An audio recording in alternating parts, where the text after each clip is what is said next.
To the April 18th meeting of the governing body. I'll call this meeting to order.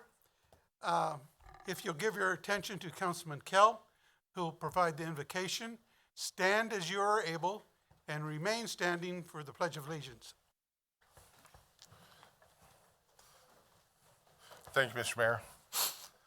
As we gather here today, we pray that we are ever mindful of opportunities to render our service to fellow citizens and to our community. Keeping in mind always enduring values of life, exerting our efforts in those areas and those things upon which future generations can build with confidence. Let us continue to strive to make the world better. Amen. I pledge allegiance to the flag of the United States of America and to the republic for which it stands, one nation, under God, indivisible, with liberty and justice for all. Thank you, Brett. Okay, first order of business is the roll call. Mayor Padilla, Here. Councilmembers Hiller, Here. Valdivia Acala, Here. Ortiz, Here. Emerson, Here. Kale, Here. Nager, Dobler, Here. Duncan, Here. and Hofer. Here. We have 9 present. Okay, thank you. Next on the agenda is a proclamation that we have today. In, I think, of observance of Earth Day. Am I correct, Councilwoman Valdivia Acala? Okay. So, I have a proclamation here. I'm going to come around and stand up front and read it. And I will invite some people to join me so they can receive the proclamation and make any comments they'd like to.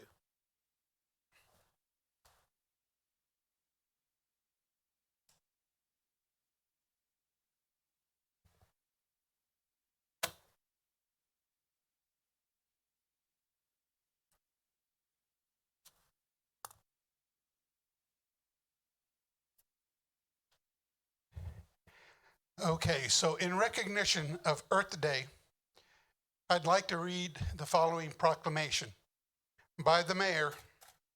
Whereas the global community faces challenges such as health issues, food and water shortages, and economic struggles, and whereas all people, regardless of race, gender, income, or geography, have a right to a healthy, sustainable environment with economic growth and opportunity, and whereas we are all caretakers of our planet and have an obligation to combat climate change and environmental degradation, to preserve the earth, its beauty and resources, and whereas it is necessary to broaden and diversify the global movement to achieve maximum success, and whereas this year marks the 53rd anniversary of Earth Day movement, let it be known that the city of Topeka, Kansas encourages all businesses, institutions, and citizens to celebrate the earth and focus on protecting and caring for the Kansas River and its tributaries and working with the children as water protectors of our community. Now, therefore, I, Michael A. Padilla, Mayor of the city of Topeka, Kansas, do hereby proclaim April 22nd, 2023 as We Are the Keepers, an Earth Day celebration. And I encourage people in Topeka to combat climate changes and environmental degradation, support green economy initiatives, and to encourage children to care for the Kansas River and all our local waterways. In witness whereof, I, Michael A. Padilla, Mayor of the city of Topeka, Kansas, do hereby affix my official signature and the official seal of the city of Topeka, Kansas on this 18th day of April, 2023. And now, if I may have some people join me here. We have a lead Native American artist, Mona Cliff. Are you with us? Yes. If you'll come up here. Arts Connect Director, Sarah Fazell. Tunutzing Society member, Ashley Lehman. And Becky Waugh. Is Becky here? Okay, thank you. Well, I'll give this to you because you're the closest. Okay? But share that, and if you would maybe give a little short bio of who you are, what you do, and why this is important to you. My name is Mona Cliff, and I am an indigenous artist living in Lawrence, Kansas, and a part of the We Are the Keepers mural project. And I just wanted to say thank you to Topeka for taking the stand to protect the earth for our future generations. Thank you.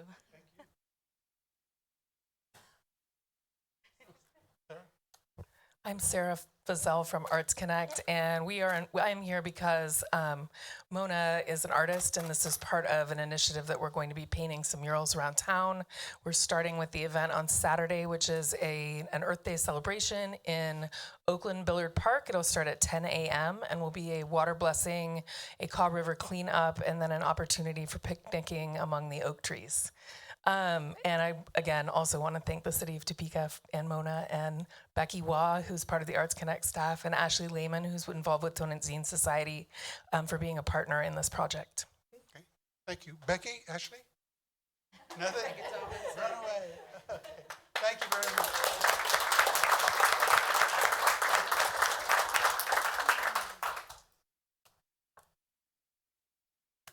I'm good.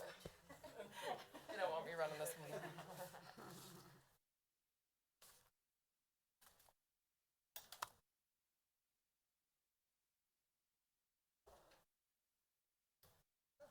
Thank you, Mayor. Just wanted to let you know, at each city council person's station, we have put, Sarah has put a large copy of the We Are the Keepers coloring book that Done Unseen Society, along with illustrator Mona Cliff, the City Sustainability Board, also the Mulvane Art Museum, about 2.5 years ago, worked on a small version. Now that we've partnered for the murals across the city, all along waterways, we have gotten a more expansive version of the coloring book. We're going to be involving 501 children in a coloring contest. So images that you see in this coloring book that are about water protection, kind of cues for children and the benefits of water, are going to be part of the murals that we are going to be having along the Shunga, the Kansas River, et cetera, with a deep commitment to working with children in 501 schools. So we hope you will follow the initiative as it unrolls, and I'm just truly in awe of these young women that are caring about the future and these initiatives and moving forward. Thanks, Mayor. You're welcome. Okay, thank you very much for that.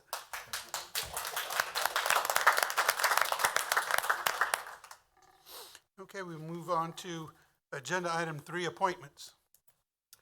Items A and B are board appointments recommending the reappointment of Elizabeth Post and Elizabeth Dobler to the Topeka Shawnee County Public Library Board of Trustees for a term ending April 30, 2027. And C is a board appointment recommending the reappointment of William Horn to the Noto Business Improvement District Advisory Board to fill a term ending May 2, 2025. Okay, you've heard the appointments as read. Is there a motion for the chair? Move approval. Second. To approve from Councilman Emerson, second by Councilman Deputy Mayor Dobler. If you call the roll, please. Council members Dobler, Yes. Duncan, Yes. Hofer, Yes. Hiller, Yes. Valdivia-Akala, Yes. Ortiz, Yes. Emerson, Yes. and Kell. Yes. We have 8 yes, motion carries. Okay, thank you. If I can have Elizabeth Post and Elizabeth Dobler, I think you're in the room. I don't believe Mr. Horn is here. If you'll stand so we can thank you for serving the city of Topeka.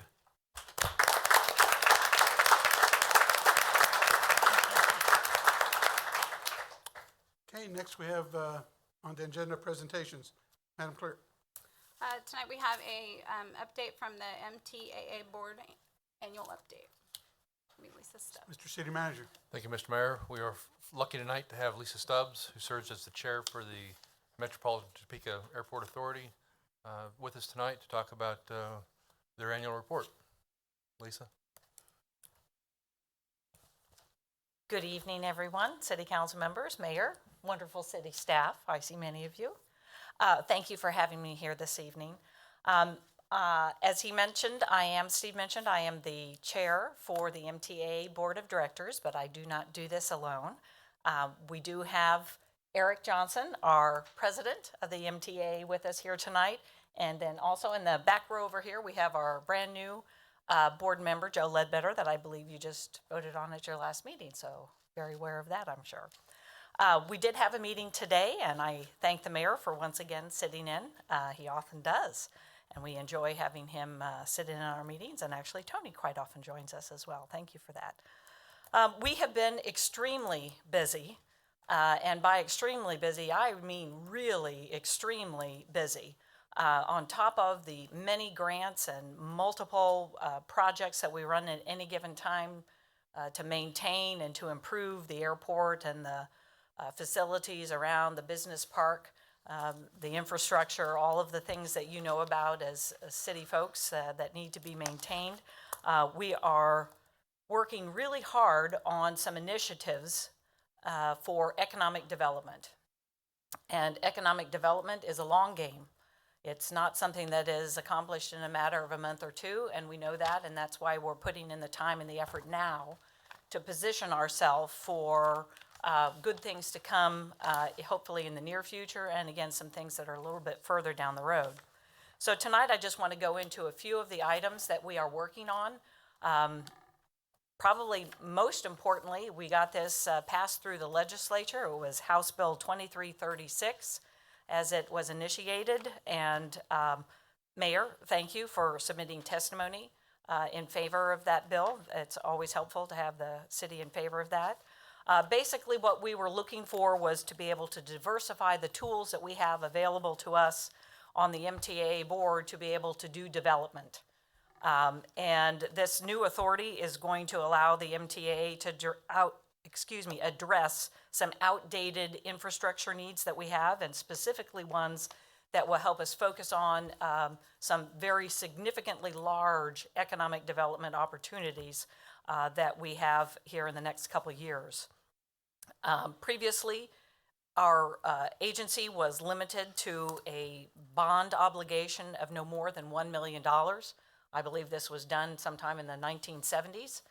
Things have gone up in price since the 1970s. And so we basically, in House Bill 2336, were able to raise our authority up to $10 million of bonding debt that we could have. And that would be per issuance. And if it goes over the $10 million, then we get approval from the county commission for that bonding authority. And then lastly, as an overall aggregate of all of the bonded debt that we have, our cap is 1.85% of the assessed value of property in the county. And currently that's sitting around $37 million. We significantly hope that we never have to bond up to $37 million because there's servicing of that bond debt. So, but certainly to have up to $10 million that we could do on any given project is extremely important for us to be able to act on economic development projects. We also are in the process of hiring a director of development.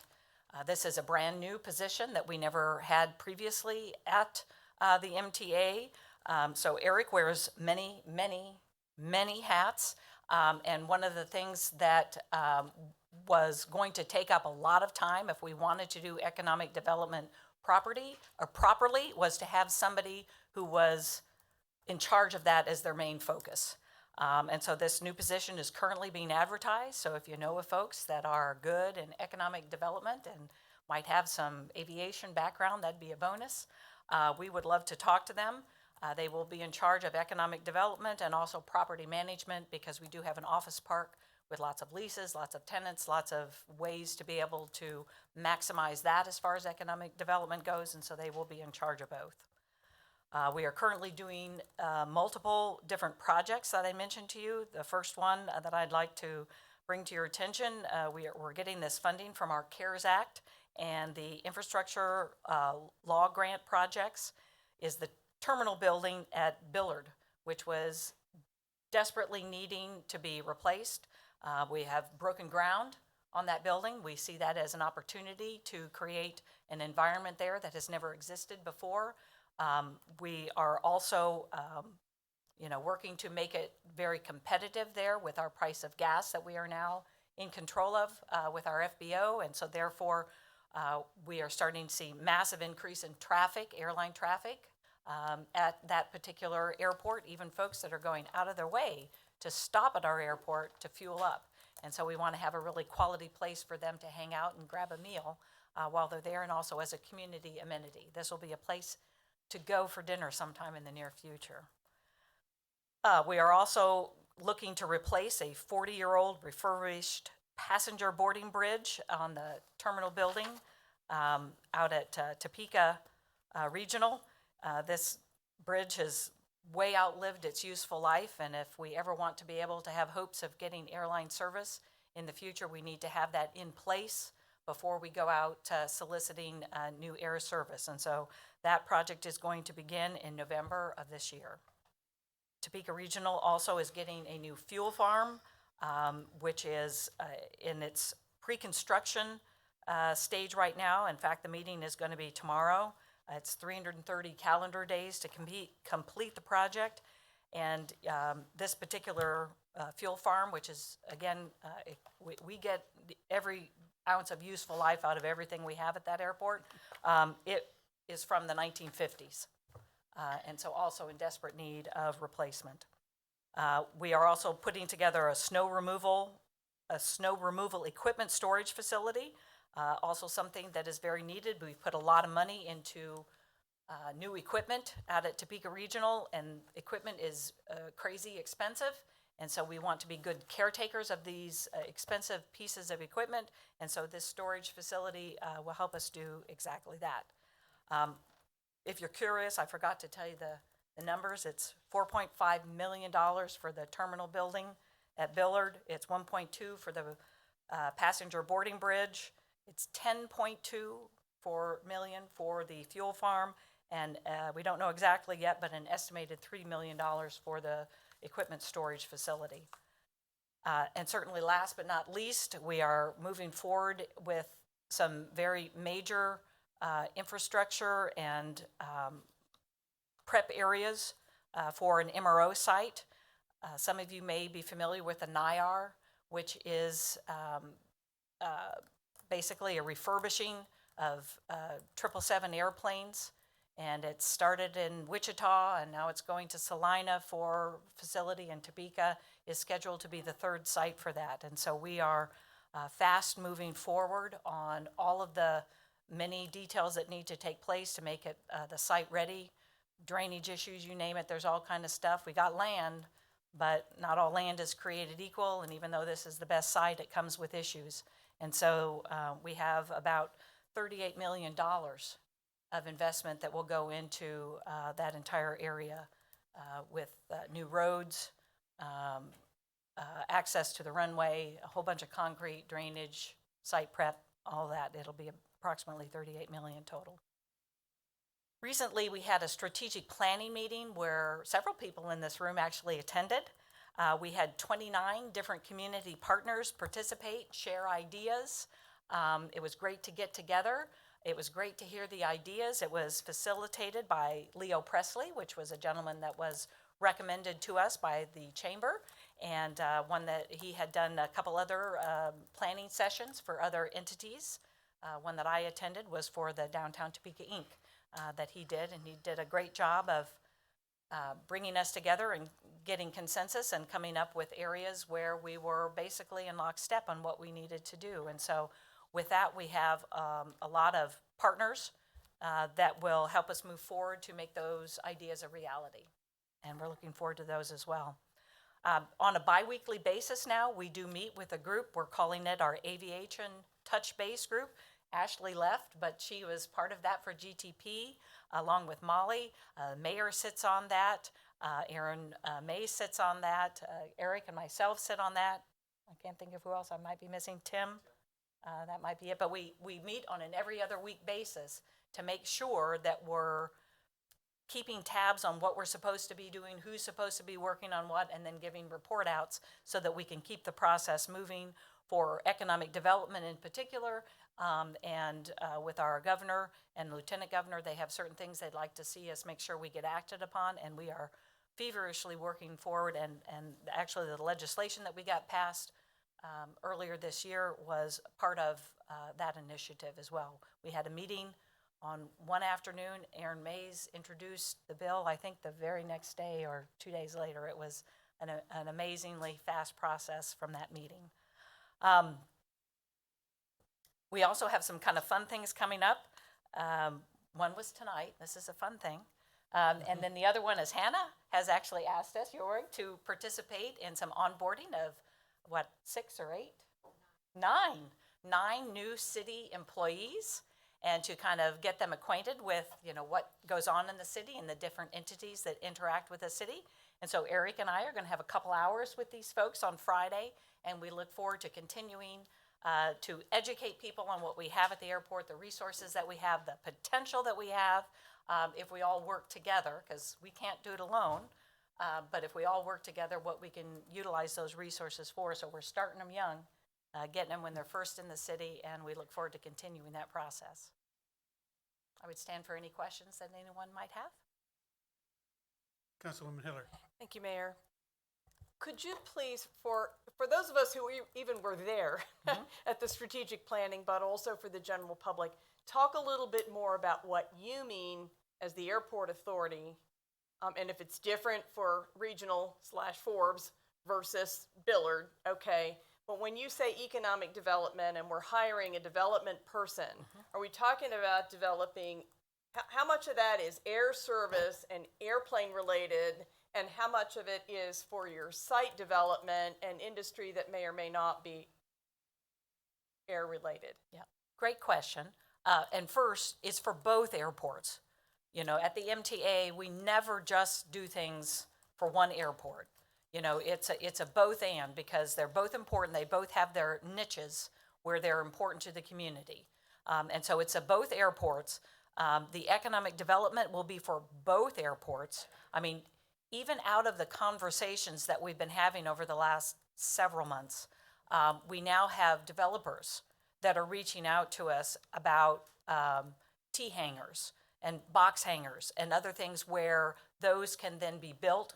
We give them a land lease, they build them and lease them and bring in tenants. So it is about both.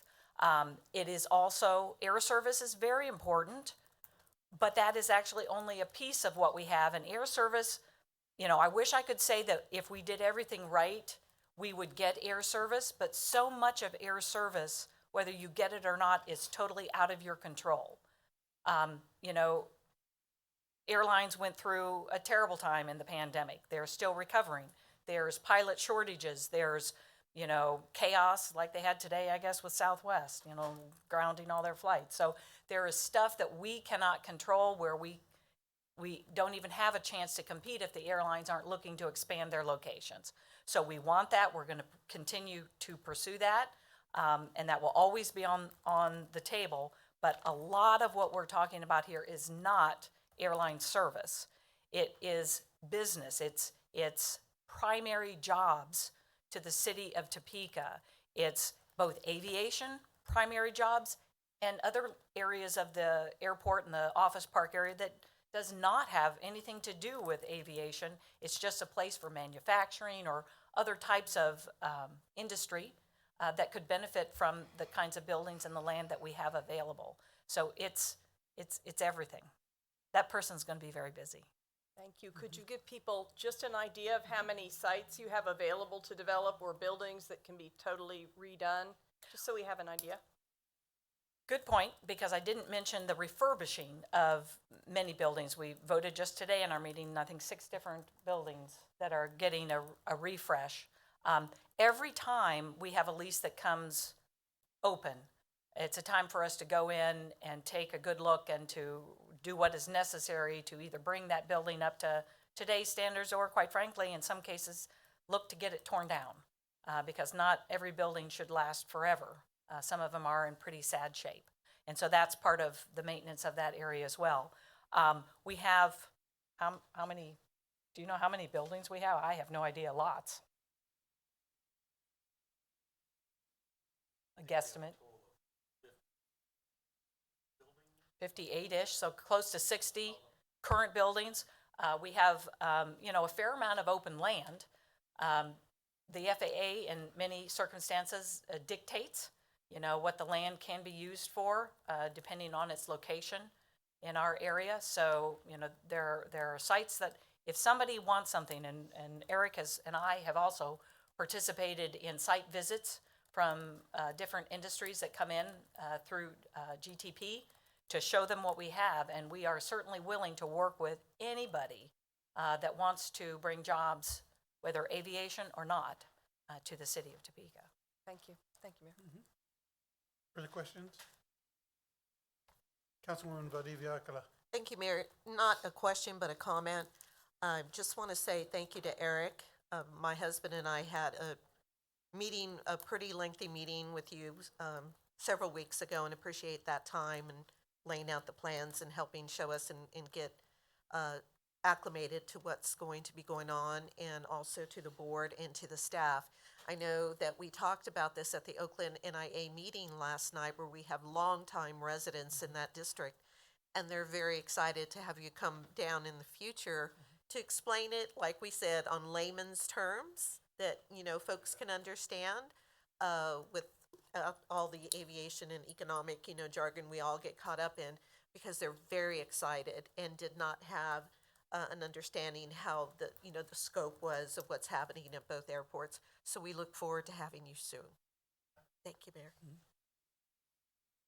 Lisa, my compliments to you and the rest of the board for the work that you did today. Now, you did a lot of work in advance of today's meeting to make those things happen today, but I do feel an energy that's coming from that board. And I liked your comment about talking about priority employment for citizens of the city of Topeka, because for a long time, I believe that we've maybe disengaged from MTAA and what it means to the city of Topeka. And I think this realization that we're tied together and that what we do out there benefits Topeka and Shawnee County.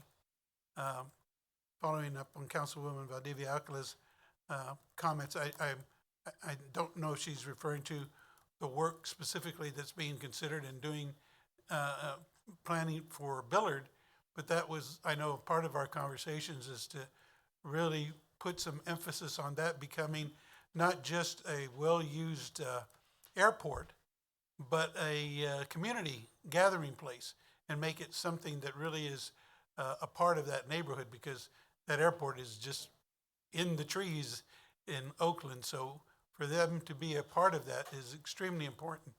So I would ask one question about the jargon, because I know what it means, but not everybody knows what a MRO is. If you can give some detail to a MRO.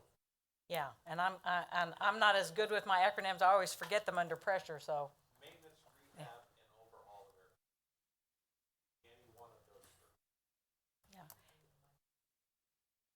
three. Yeah. Maintenance, rehab, and overhaul is what MRO stands for.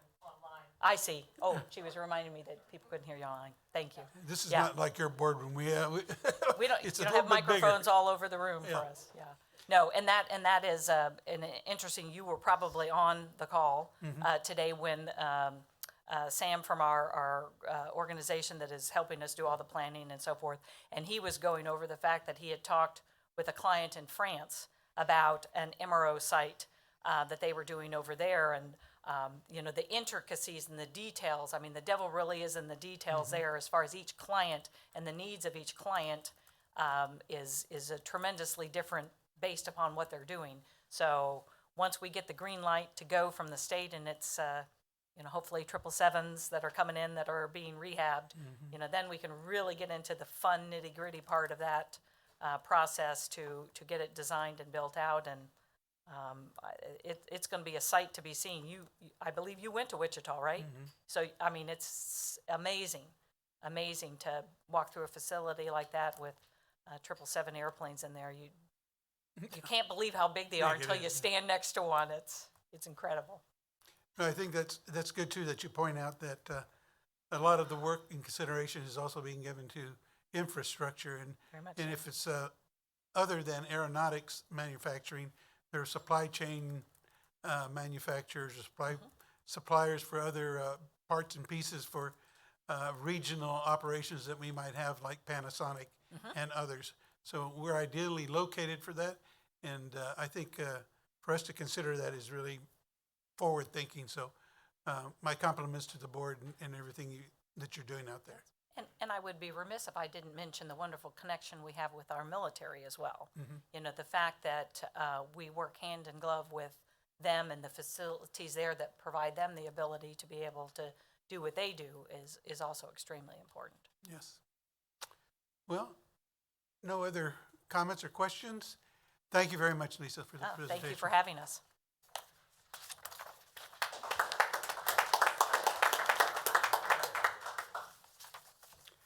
Okay, we'll move on to the consent agenda, if the clerk will read.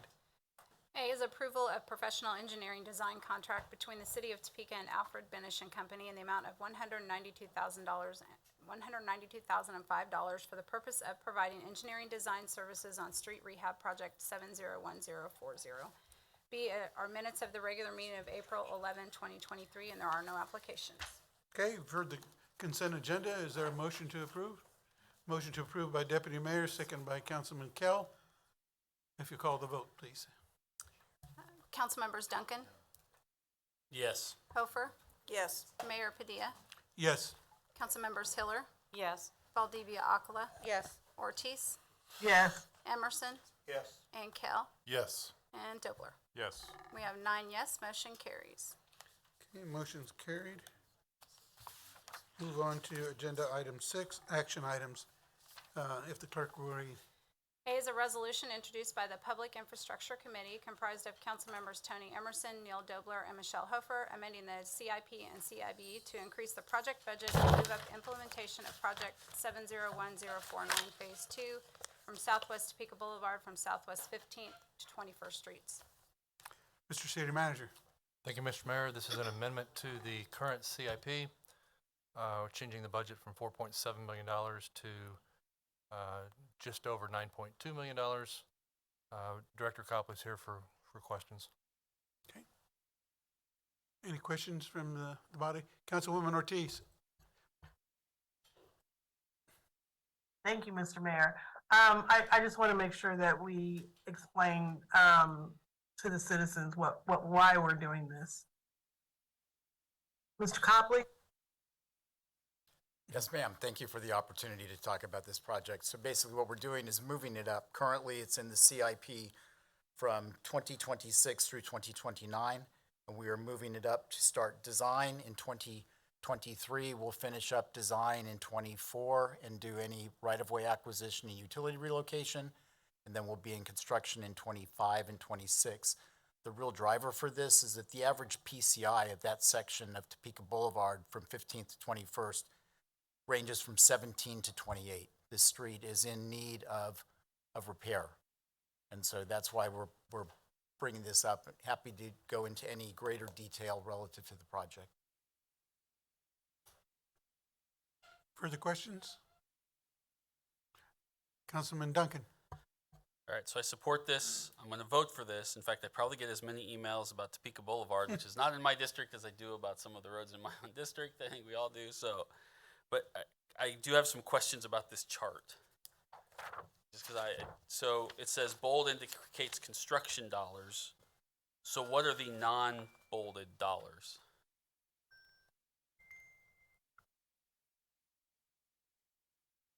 It would be.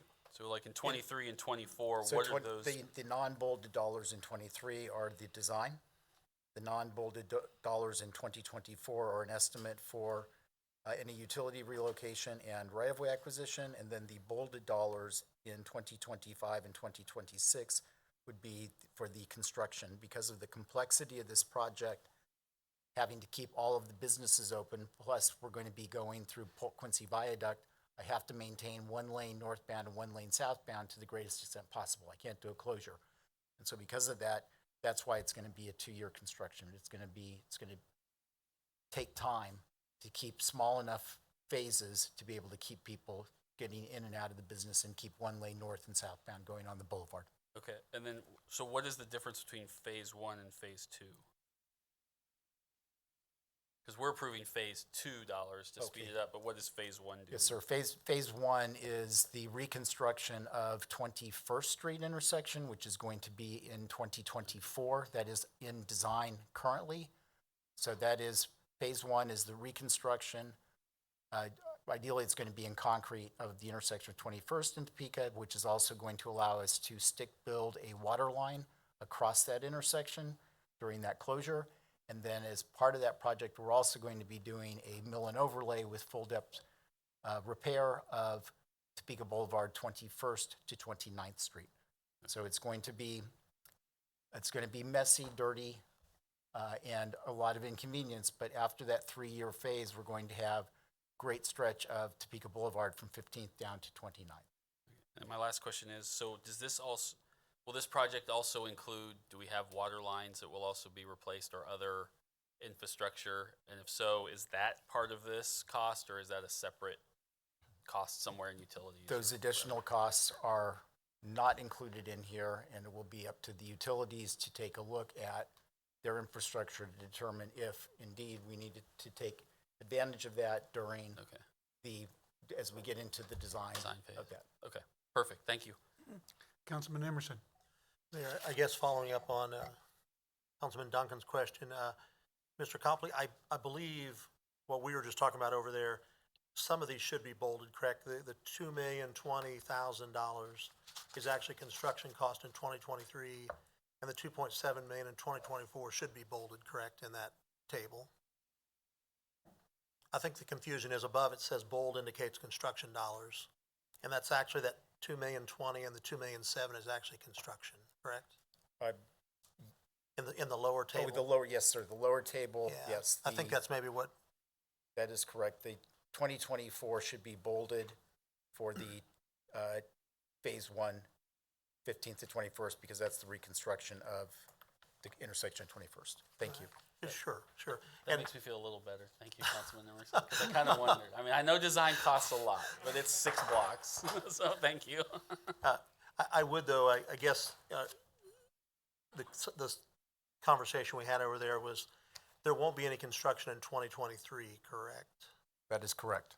Okay. Thank you. Councilwoman Hiller. Thank you, Mayor. I may be tipping a toe into the CIP discussion a little bit here, but you said that the PCI rating in this segment is between 17 and 28. Yes, ma'am. How long have we known that? Or rephrased differently, when we spend the money every couple of years to have the expensive truck ride around and rate everybody in town, did it miss this or have we known it? Let's just say I have inherited a lot of opportunities for improving things in public works. I like that. Okay. It troubles me, again, that we're spending the money that we do, which is a lot, to go around and assess the streets and then have this come up. I had one come up in my district that it ties into the Topeka Lutheran School, and it was a parent who said, how can this be? And we went out there on a complaint basis, and it's rated 30. And it's like, just checking. Hopefully we can all keep an eye on that better. Thanks. Yes, ma'am. Thank you. I'm not pointing it at you, understand. Councilman Kell. Yeah, as Councilman Duncan said, this area is not in my district. It butts up right up to the edge, but I am always on this stretch of road. And I've said, especially, they talked about the 21st to 29th area. I just see it all the time. People go to hit their brakes and they just chatter along and accidents happen. So this is something I think is desperately needed, especially with as many people we have coming in and out of the expo all the time. And that's kind of our center of town and our most visited area of town during events. And so I think that's one of the things we need to look at is we need to make sure we're taking care of those areas so that way we put out the good foot for the people from outside of Topeka. Deputy Mayor Dobler. Thank you, Mayor. Following up on Councilwoman Hiller's comments, just because it's a low PCI doesn't mean we're necessarily going to repair that road immediately. Is that correct? I mean, part of the process is determining where we can put money into, where we can spend money now that we don't have to spend more money later. So it may be a higher PCI, even though it doesn't make intuitive sense, but it does make sense in the long run. I would say exclusive of Topeka Boulevard, which we definitely need to fix. Yes, Deputy Mayor Dobler, it is a very complex methodology that we use. So if you have a PCI of 20 on a residential road that has relatively low traffic, I may choose to do a treatment of a PCI of a 70 on an arterial road to come in and do a microsurfacing to get that PCI to keep my good streets good. So yes, we take into consideration many factors in terms of what streets do we do, and unfortunately I have to make a lot of hard decisions every day because I have far more demands in terms of streets out there that need treatment than I have funding for. Thank you very much. Okay, well, I will wholeheartedly support it. I've been looking forward to this, and I appreciate the attention that's been given. When I was in Councilman Kell's seat as district representative, it got my attention and the attention of a lot of people. So I appreciate this move to move it forward to get it done. Thank you, Braxton. Councilman Emerson. Thank you, Mayor. Mr. Copley's kind of being a little bit modest here. I don't know if any of you probably didn't. Any of you watch our thing, but there were some projects that were really escalating in cost, and so we kind of challenged Mr. Copley to go back and see if there were some things he could do. And one of the things he did was he pushed some projects back that didn't need to be done yet, that had high PCIs, that were, one was our arterial road, I guess, but had a high PCI, and he basically found the money to fix this problem. So we really appreciate his efforts, and I think it was a great work.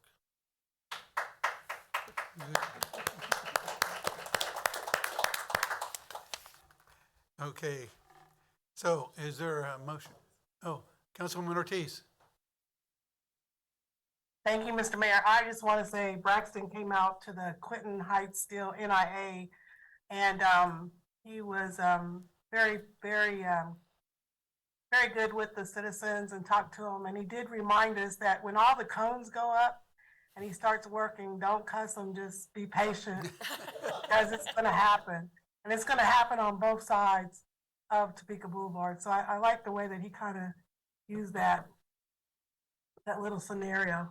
And they were really, really happy to hear that something is going to be done right there. So just wanted to tell Braxton, great job, and thank you for relooking at that. Okay. We have that resolution. Any other questions? Is the motion? Yeah, edges on his. Okay, motion to approve by Councilman Kell. Second by Councilwoman Hofer. If you'll call the roll, please. Councilmembers Hofer, Yes. Mayor Padilla, Yes. Councilmembers Hiller, Yes. Valdivia Akala, Yes. Ortiz, Oh, yes. Emerson, Yes. Kale, Me and my suspension say yes. Dobler, Yes. and Duncan. Yes. We have 9 yes, motion carries.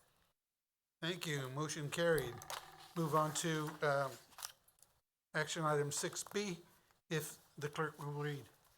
B is a resolution introduced by the Public Infrastructure Committee comprised of council members Tony Emerson, Neil Dobler, and Michelle Hofer, amending the CIP and CIB to include project number 701063 on Northeast Curtis Street along Kansas Avenue to North Monroe Street.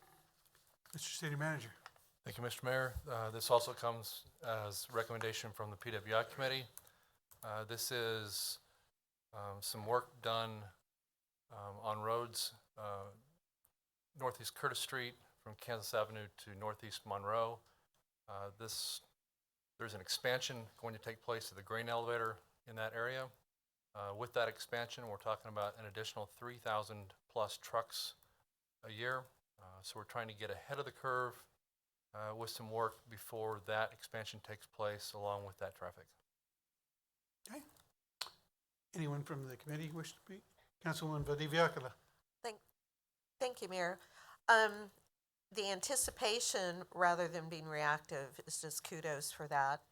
And anyone that drives in that area or works in that area knows how horrendous it is. So I just want to say I'm sure the folks in North Topeka and those that work in this part of North Topeka are very appreciative of this. So thank you, Braxton and PWI. Thank you, Mayor. No further comment or questions for the committee or the city manager. Is there a motion?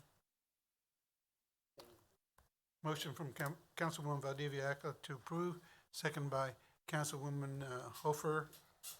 If you call the vote, please. Mayor Padilla, Yes. Councilmembers Hiller, Yes. Valdivia Akala, Yes. Ortiz, Yes. Emerson, Yes. Kale, Yes. Dobler, Yes. Duncan, Yes. and Hofer. Yes. We have 9 yes, motion carries. Motion carried. We'll move to action item 6C. If the clerk will read. C is a resolution introduced by the members of the Public Infrastructure Committee comprised of council members Neil Dobler, Tony Emerson, and Michelle Hofer, recommending an addition to the firm projects for 2023 involving the Topeka Police Department firing range. Mr. City Manager. Thank you, Mr. Mayor. Again, this comes as a recommendation from PWI. This is some improvements to the firing range used by the Topeka Police Department. As we talked about last week, even though we traditionally bond projects that are done for facilities improvements, this amount of money will be paid for through cash. Okay. Questions for the city manager? Seeing none. Oh, Councilwoman Ortiz. What exactly are we fixing? I can speak to that, city manager. So we're replacing 2 failing HVAC units at the range building. That is a total of approximately $16,400. And then currently that facility is on well water that's non-potable. And so one of the things, a rural water district has run a water main down the street adjacent to this facility. And so the cost of tapping that main, dropping a service line in, which we're going to do by boring, adding a meter, is approximately $29,000. So those two total $45,330 of improvements to the police firing range. Thank you, Braxton. Councilwoman Hiller. Thank you, Mayor. Do we get revenue by leasing the use of that range also? I'll defer to the police chief on that. No, that's part of the mutual aid agreement. When we let people use that, different agencies that we work with, there's not a fee associated with it. Thank you. Further questions? Did you have one? No, I'm just going to move approval. Okay. Motion to approve by Councilman Emerson, seconded by Councilman Kell. Call the vote, please. Councilmembers Hiller, Yes. Valdivia Akala, Yes. Ortiz, Yes. Emerson, Yes. Kale, Yes. Dobler, Yes. Duncan, Yes. Hofer, Yes. and Mayor Padilla. Yes. We have 9 yes, motion carries. Okay, we'll move to action item 6D. If you'll read, Brenda. D is an ordinance introduced by City Manager Stephen Wade, amending the district map referred to and made a part of the zoning ordinances by Section 1850-050 of the Topeka Municipal Code by providing for certain changes in zoning on property located south of Southwest 6th Avenue and south of Southwest Governor Place from O&I 1 Office and Institutional District to O&I 2 Office and Institutional District. Mr. City Manager. Thank you, Mr. Mayor. This comes as a recommended approval from the Planning Commission on a vote of 7 aye, 0 nay, and 1 abstention. Director Warner is here for any questions. Any questions for Mr. Warner? Councilwoman Ortiz? I'd like to see Mr. Warner. I'm sorry. Hi, Dan. Hello. I didn't take a ride with you, so I need you to tell me, what are we doing? This is a rezoning for Cedar Crest Properties. It's basically a rezoning to accommodate a larger building. The O&I 1 zoning has a requirement of a certain size of building. The O&I 2 is a larger building, so that's the essence of the rezoning. It's an office development within an office park. No real issues there. I'm gonna trust you. Thank you, Dan. You bet. Any further questions? There are different voting options on this particular item. And because of those voting options, this also requires me to ask for ex parte communications. So prior to proceeding with the vote, each member of the governing body who has engaged in ex parte communication with any individual either in favor of or against the matter being considered must state that communication occurred and indicate that even in light of having engaged in that communication, they were able to fairly, objectively, and impartially consider the measure based only upon the evidence provided on the record. The record includes the Planning Commission minutes, the staff report and its attachments, the public comments made during the Planning Commission hearing, and similar relevant information related to the matter. So I ask now, members of the governing body, are there any ex parte communications to reveal on this matter? Councilwoman Hofer? It's not really an ex parte communication, but I have previous history with this because I was on the planning commission when we approved it back in 2007.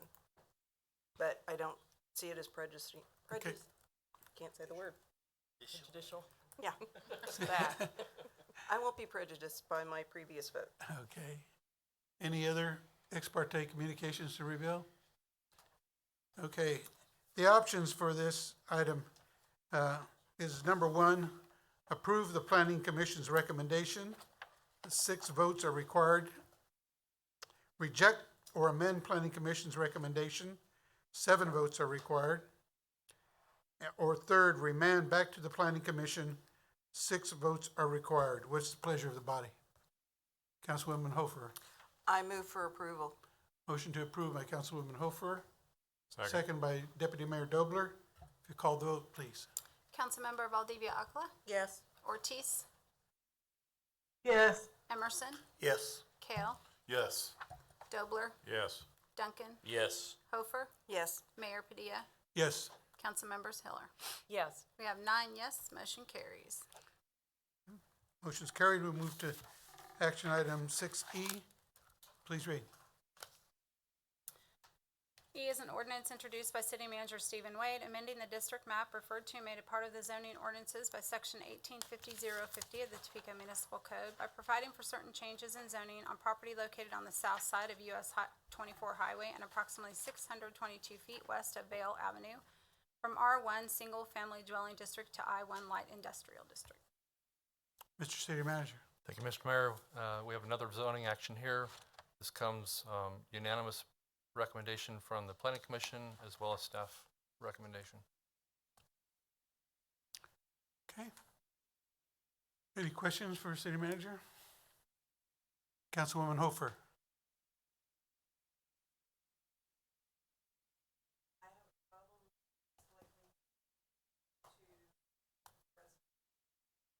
So my question is, there's not much that says, I know that one of the owners came to the meeting previous to the planning commission. There's nothing that really states their opinion. Do we have an opinion from either of them? I don't believe we do if it's not in the notes. I think they had some concerns about the sewer and their septic systems, but I don't know that we had an opinion necessarily. And I think their questions were answered because we didn't hear from them again. Okay. Further questions? Seeing none, this also requires, Question, sorry, Mayor, question. okay, Councilman Duncan. This is just so it's currently a single-family residential zoned district, right? R1? Correct. And I get that it fits in the plan. This is just a really, it's been being used for ag purposes? Correct. Can you use land that's residential for ag purposes? I'm just curious. I know that won't matter moving forward, but I think the situation there is it's been used as ag purposes for as long as it's been used, and at some point in the past, the city put an R1 designation on that. That didn't preclude the existing use on that property from happening, so it's likely a grandfathered use. okay, that's just curious. Saw that. It was just curious. Thank you. Okay. Okay, this also requires an ex parte communication.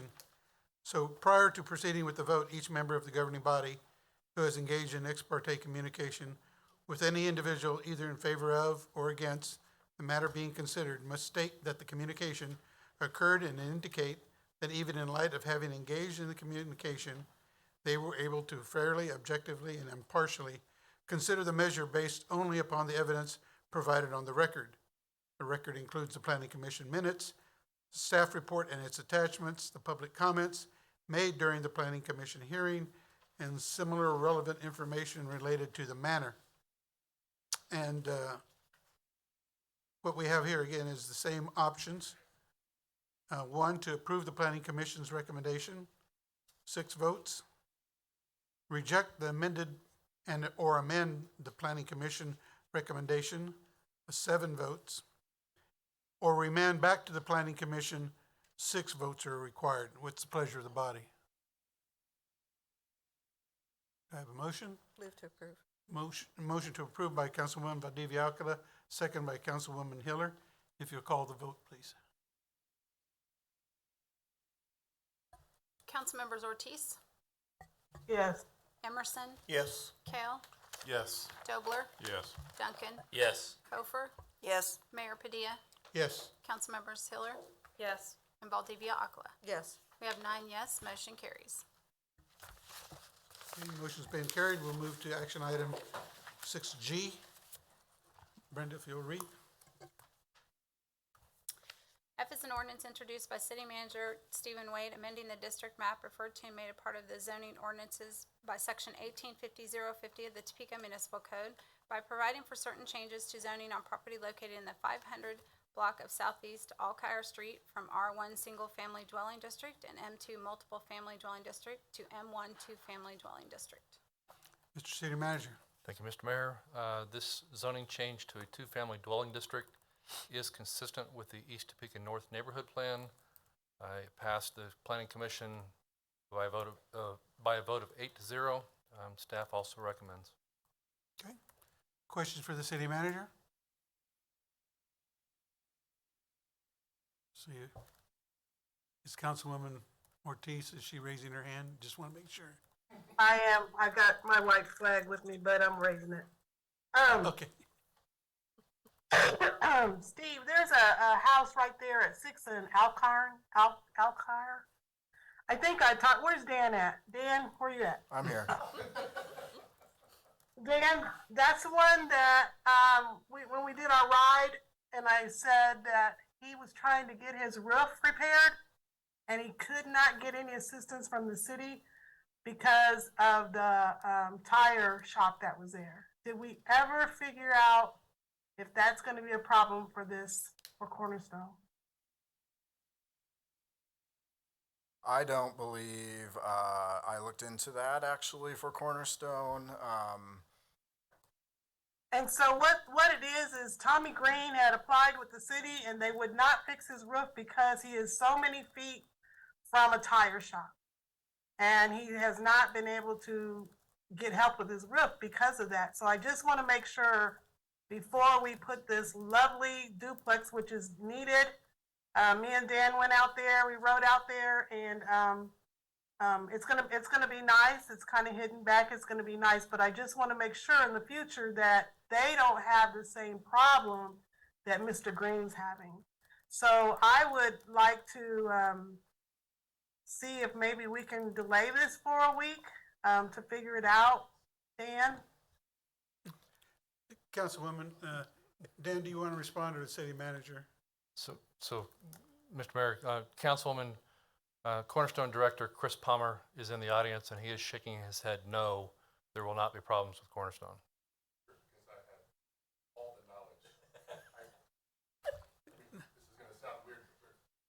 I can't hear Mr. Palmer.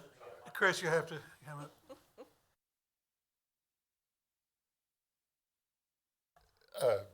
Thank you for allowing me to speak. I was to be seen and not heard tonight, so I'm not really prepared. So is this an environmental issue? Like somehow he couldn't get money from the city because he couldn't use federal funds because it was an environmental? I mean, I know we have sometimes, seems like at one point every corner in the city was a gas station in the 50s. So that's been a problem. I know that this property passed environmental review by the Neighborhood Relations Department. So, I mean, this is sort funds and the MARPA funds. So Chris, this was really recent. It wasn't like way back when we had a gas station at every corner. It was real recent. Would there be a problem with us like holding this back a week just so we can check? I would hate to see us get into that same problem that he's gotten into. Sorry. Give me a second here. Sorry, point of order, Mayor. I think, first of all, I like being able to do this, but I think in the past we've held that we can have questions and answers at these things With the because we're with setting the in a council. quasi-judicial. Okay. Sorry, 106. Well, no, you're just always Thank waiting to you, shoot Chris. down. That's okay. And pretend I wasn't here. You never No, said, we'll have to we're not send here, it. you said nothing. Mr. Director Warner, would you like to respond? I would just offer that the projects being funded, as was seen, was suggesting by federal housing funds and also potentially ARPA funds, I believe he said. So there's federal money going into this, and they have to meet all the requirements for that anyway. That would be my comment on that. Okay. So you're thinking it won't hold anything up, Dan? I don't think so. And you're thinking there won't be any issues? Mike, check, I can't hear what you're saying. So as he was suggested, the property has already passed their environmental review. So I don't think so. I don't think there'll be a problem. Okay, so I want the record to reflect, if there is, I'm coming back after you. Wherever you may be, because Mr. Green's having a terrible time. It appears that you'll probably end up riding with Councilwoman Ortiz again. Yeah, we're gonna do another ride as soon as I get fine. ready. Look forward to it. Okay, we'll move on. This also requires an ex parte statement. So prior to proceeding with the vote, each member of the governing body who is engaged in ex parte communication with any individual, either in favor of or against the matter being considered, must state that the communication occurred and indicate that even in light of having engaged in the communication, they were able to fairly, objectively, and impartially consider the measure based solely upon the evidence provided on the record. The record includes the Planning Commission minutes, the staff report and its attachments, the public comments made during the Planning Commission hearing, and similar relevant information related to the matter. And again, the voting options are: 1, to approve the Planning Commission's recommendation, requiring 6 votes; reject or amend Planning Commission's recommendation, requiring 7 votes; or remand back to the Planning Commission, requiring 6 votes. What's the pleasure of the body? Councilwoman Ortiz. Well, Mr. Mayor, I've had some communication with staff on a ride-along. Okay. And I've had a couple of emails, and I can make a partial, an impartial decision. And with that, I'll make a motion to approve it. Any other ex parte communications? Okay. Motion to approve by Councilwoman Ortiz, second by Councilman Emerson. If you call the roll, please. Councilmembers Emerson, Yes. Kale, Yes. Dobler, Yes. Duncan, Yes. Hofer, Yes. Mayor Padilla, Yes. Councilmembers Hiller, Yes. Valdivia Akala, Yes. and Ortiz. Yes. We have 9 yes, motion carries. Motion's been carried. Move to action item 6G. Brenda, if you'll read. G is an ordinance introduced by City Manager Stephen Wade annexing land to the city of Topeka, Kansas in accordance with KSA 12520, located 750 feet east of the intersection of Southeast 21st Street and Southeast Cedarwood Drive within unincorporated Shawnee County, Kansas, and adjacent to the city of Topeka corporate limits, and said land being annexed for all city purposes. Mr. City Manager. Thank you, Mr. Mayor. This is a 2.48 acre annexation.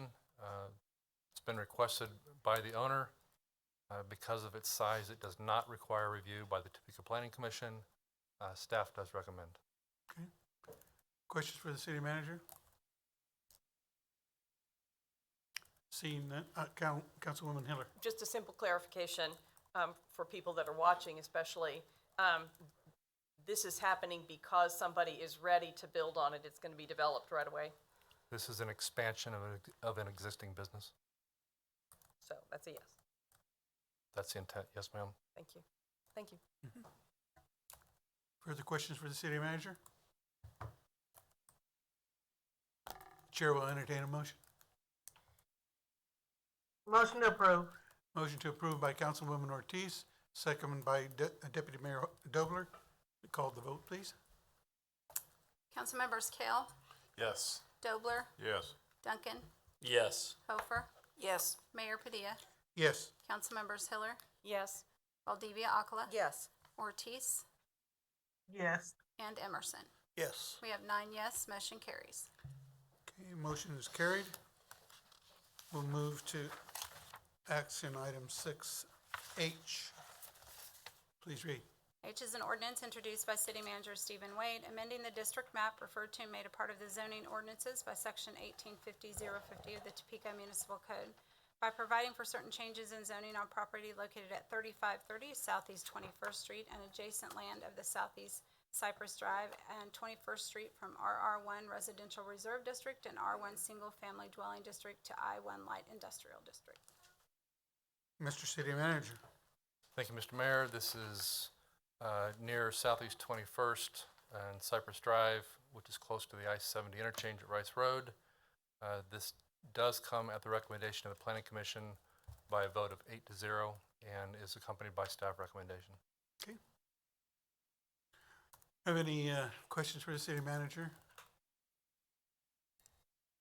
This also requires a ex parte communication reading. So prior to proceeding with the vote, each member of the governing body who has engaged in ex parte communication with any individual, either in favor of or against the matter being considered, must state that the communication occurred and indicate that even in light of having engaged in the communication, they were able to fairly, objectively, and impartially consider the measure based only upon the evidence provided on the record. The record includes the Planning Commission minutes, staff report and its attachments, the public comments and made during the Planning Commission hearing, and similar relevant information related to the matter. So are there any ex parte communications to reveal? Councilwoman Ortiz. I have had emails, phone calls, and conversations with this. With that, I'll make a motion to approve. Okay, motion to approve by Councilwoman Ortiz. Is there a sec? Oh, excuse me. I want to make sure that we have the options. I read the options for the voting procedure.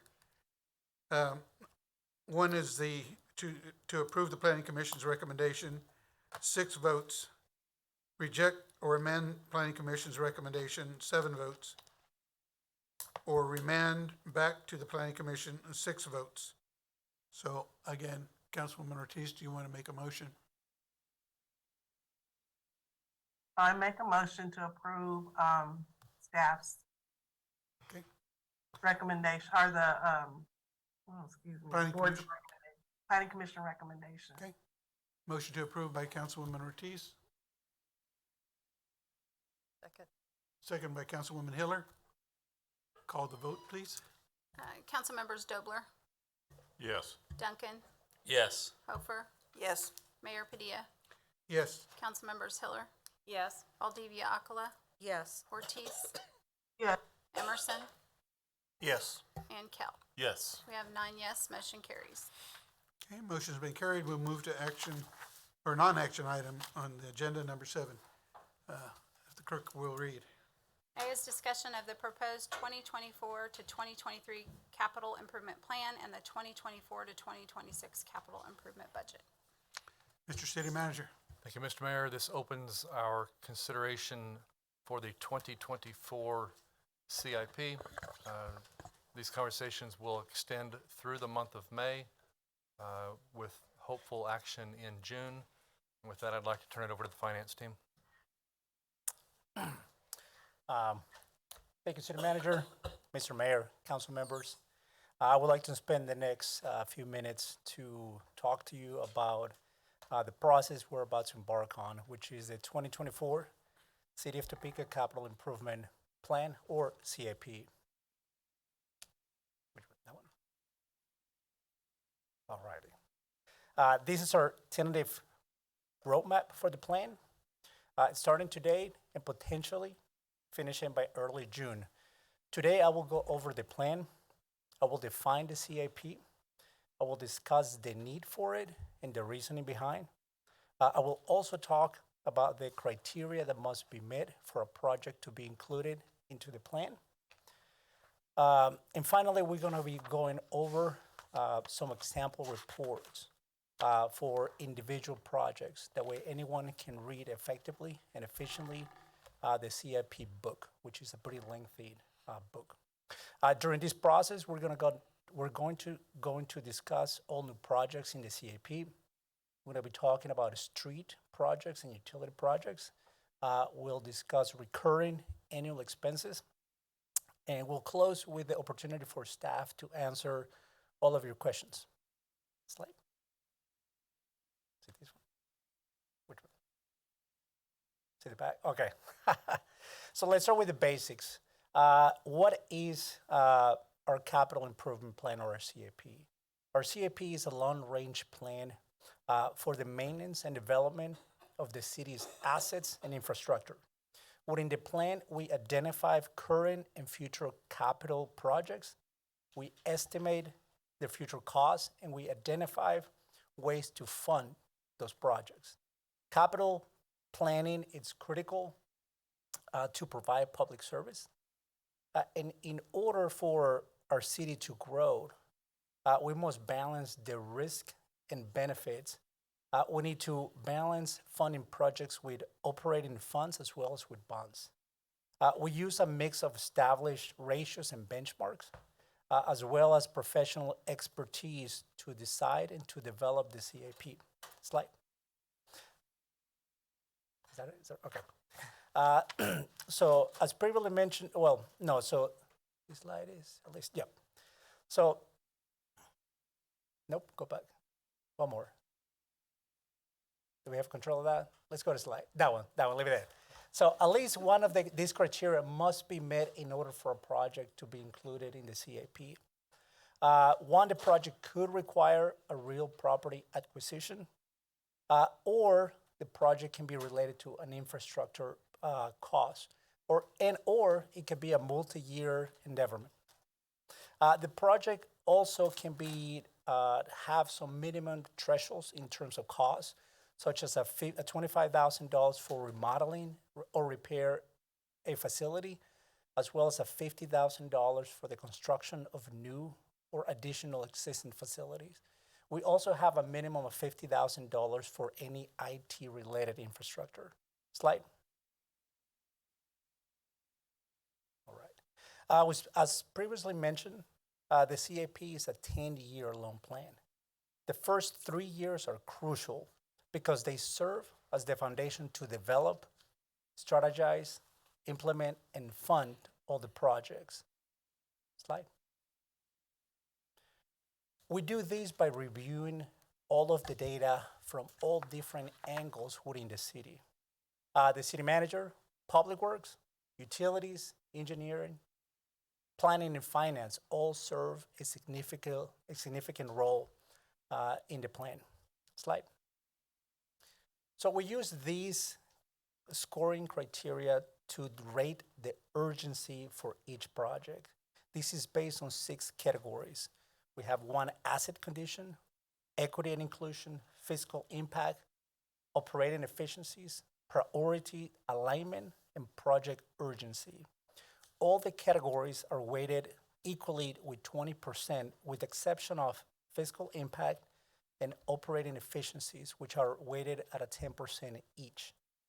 And all the categories have a scoring criteria between 0 and 3. 0 meaning the lowest criteria, and 3 being a little more urgent. With this, I will pass the rest of the presentation to our city budget and performance manager. Thank you, Freddie. So on the next slide is an example of one of the project pages.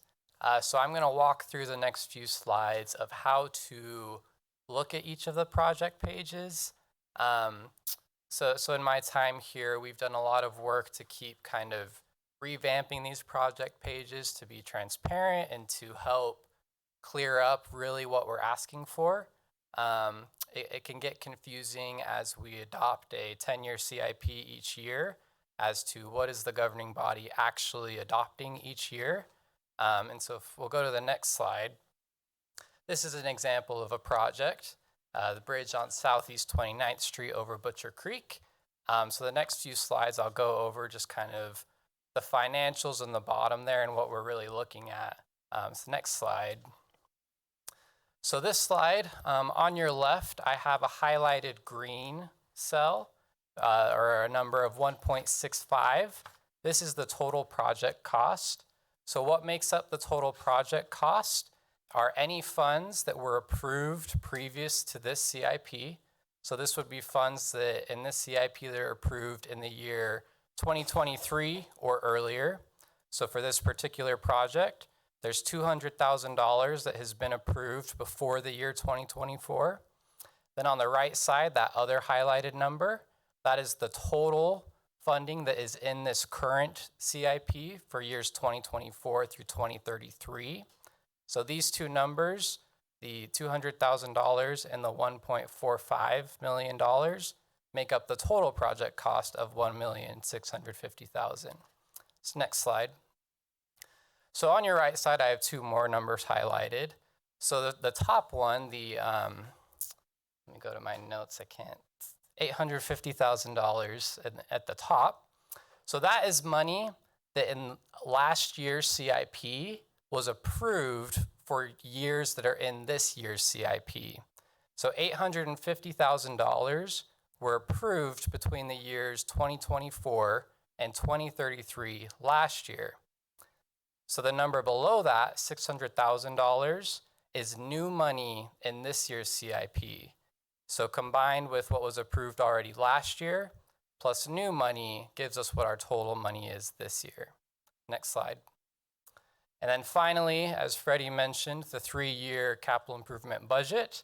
This is giving authorization to spend money. And so that is also highlighted at the bottom, that $1.45 million is authorized to be spent in this year's CIP. So next slide. So again, this is what it looks like. In your books, you'll see that the new money in the 2024-2033 CIP number is what is highlighted. So again, this is the number that is new money in this year's CIP that will need to be approved to move the project forward. Next slide. So continuing down your project pages, you have the project description, justification, and history, along with where you can find the score. For the programs, the yearly programs, in the history section, you will find the history of each of the previous year's program, and it'll talk about money that still remains allocated as long as unallocated. So the next slide has the estimates for the project costs at the top, and then the bottom has all the different funding sources. So this is something to pay attention to, especially we have a variety of projects that are funded a variety of different funding sources. So it's an important thing that we use to keep track, especially with our split funding projects. So next slide. Yeah. Okay. You wanna do it? Yeah, sure. All right. So summary index. So this page in the CIP book provides a summary of all the projects by name, project number, the new funding being requested, the previously approved funding, and the total cost for the projects. Here we also show how the funds are being deployed each year. So this is a very important page that will summarize all these projects. Slide, please. So projects and this one, it's a closer look of some of a recurring projects and their annual expenses. For this example, this project needs 3 consecutive years from FY24 to FY26 in the amount of $300,000. So this is one page where it shows those recurring expenses. Slide, please. So this slide shows how the city, with your support, used more than $35 million in federal funds. This program had a tremendous and broad impact to our city, from infrastructure to supporting the fire department to benefit neighborhoods in the city and neighborhood programs.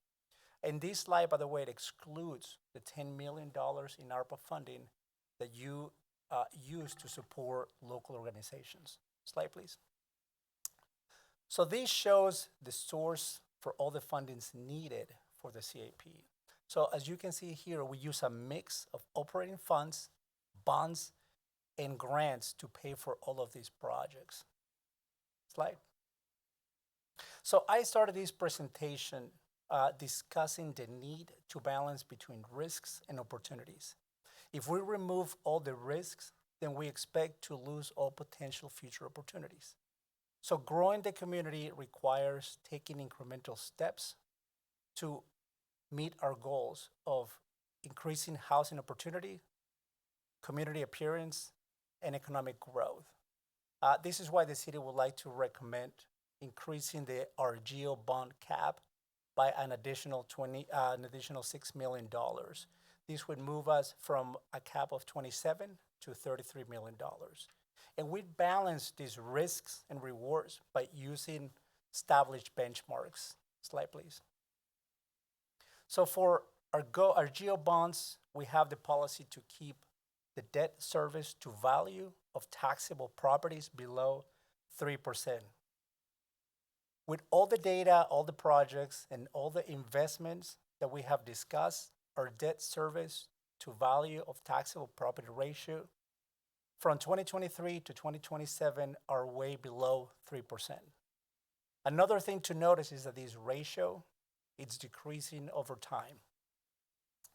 A different metric is the outstanding general obligation debt to total revenue to be under 120% or 1.2. Our ratios are almost half of our policy benchmark, telling us that we are well equipped to pay all investments obligations using our city revenues. Finally, our debt service to total expense. Our policy states that we need to be under 15%. And currently we are about 10.5, and we expect to be under 9 by 2026 and or 2027. Slide. Revenue bonds also require benchmarks to tell us how effective we are at operating our utilities. So our current benchmark is to have more than 185 days of cash in hands. By 2024, we expect to have about roughly 21 days. And by 2027, this number will decrease slightly to above 200 days. Well above our policy, but decreasing over time as we promised. Our debt service coverage ratio needs to be above 1.25 or 125%, but preferable over 2. As you can see here, we have also accomplished that benchmark. Slide, please. Finally, this slide shows some of the mostly used commodities in the city and how the prices increase quite drastically over a very short period of time. This is just show that construction and these commodities in terms of prices have significantly increased. And some of the projects are requesting additional funding due to the high level of inflation. This pretty much ends our broad overview of the CAP. I know that the book itself is pretty daunting. I know that we have given you a lot of information, but I would like to happy to answer any of the questions that you have. So, Mr. Mayor, just to tack onto this, for those that are at home, this book is available online. If you go to the city's website, topeka.org, if you go to government, you'll see a pull-down menu for capital improvement projects where you'll be able to find this book so that you can actually look at it at home.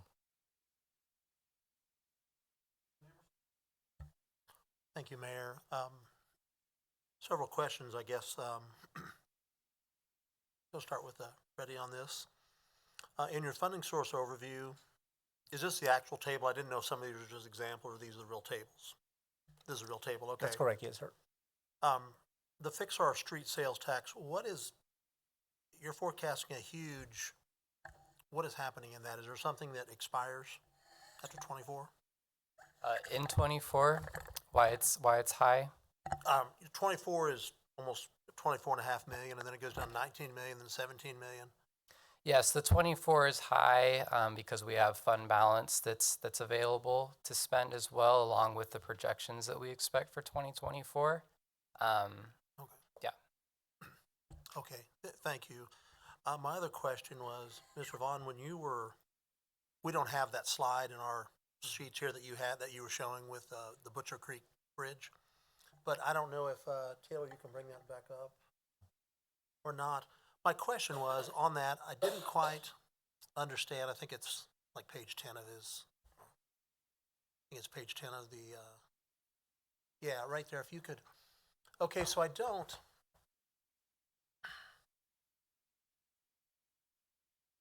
guess this always sort of confuses me because total 2024, okay, so the total project cost is 1,650, 200,000 prior to that. Okay. So, okay, it's always hard for me to just, when I see this, it's like there's so many different numbers here. Right. And so does this mean, I never understand, I guess, what was the original amount of this project? Is this project going from, we only thought it was going to be 800,000 and now it's $1.4 million or $1.65 million? Or, I guess, go ahead. Yeah, so if you combine the funds approved prior to 2024, 200,000, and the 2024-2023 money approved in the previous CIP, that 850,000, that's what the project cost was last year. So that would be $1.05 million. And so then we're saying we need an extra $600,000 because the total project cost now is 1.6. Okay, and is that because of an increase in scope of the project or inflation? Inflation.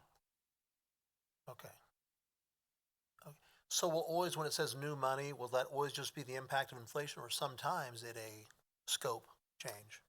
So we'll talk through a few specific projects May 2nd. The majority is inflation, but there's a few that we'll talk through some of the specifics of what we're looking at. Okay. Okay. Thank you. Thank you, Mayor. Thank you, Mayor. For anyone over 50, can we get a magnifying glass? Even with my glasses, this is really hard. It is. I agree. The font size is quite small, but if we would make it any bigger, then we would probably be dealing with 300 to 500 page document, which can be even more daunting to read. But yes. I'm serious about a magnifying glass. So thank you for that. But the other thing is that kind of piggybacking a bit off of Councilman Emerson's about inflation and how that all fits in, to the cost. So we look at general inflation 21 to 23, and we're looking at asphalt, chlorine, copper, concrete, steel, 27%, 105%. And then it looks like your source is the St. Louis Fed. Fred, yeah, the Federal Reserve Bank. Okay, so is there any way, and I know this is probably a really naive question, but is there any way that municipalities work to find out, number one, if they're getting comparable prices across the country based on, what it takes to live in that particular city, that where this kind of evens out to make sure that how much of this is inflation and how much of this is price gouging?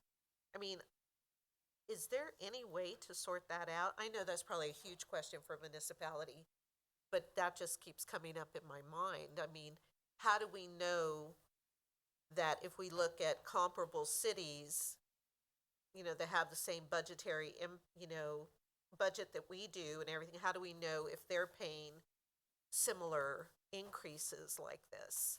Because that 105% for chlorine, I mean, what is that? Just all of a sudden materials have become short to put chlorine together? Does it mean nobody's in the factory putting chlorine together? I mean, I understand that this is a complex, a complex question that I can't even wrap my mind around, but it's just so stark, the increases.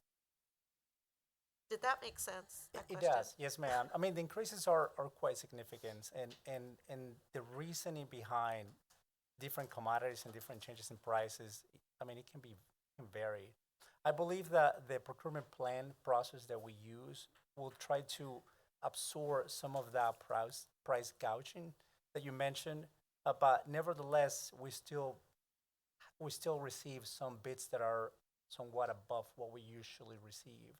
But I would defer maybe to city manager on this one, but I mean, they can be, this is just the cost of commodities due to scarcity in some areas, but it's also the cost of labor as well. So that's also increasing. So that creates a different factor for these companies to charge us for a greater cost for the same goods that we used to receive before at a significant lower cost. But when looking, I mean, do we actually look to see if other municipalities our size are being charged similar commodity costs? That I know, is that a dumb question? No. Councilwoman, it's not a dumb question. I don't know that we're actively doing comparisons across, but to Freddie's point, there's also a very serious supply and demand issue with the ARPA money that's in the market right now. That has increased the number of projects and going out and going around. And yes, ma'am. all over. And that's driving prices up right now. Yeah. Okay. Well, that's all right. Well, thank you for that. And also just know that I will be taking you up on that appointment so we can go over this with the magnifying glass. Yes, thank ma'am. you. Thank you. Councilman Carroll, then Councilman Duncan.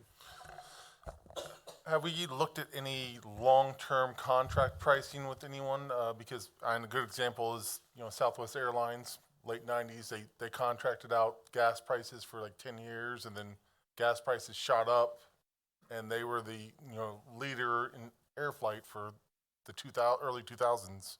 But have we looked at anywhere for, as you said, some of these commodities that we use all the time, like asphalt, chlorine, concrete, look at a long-term contract with any of our providers to maybe prevent, if there is another event like this where pricing just goes up, that we kind of are set at a long-term price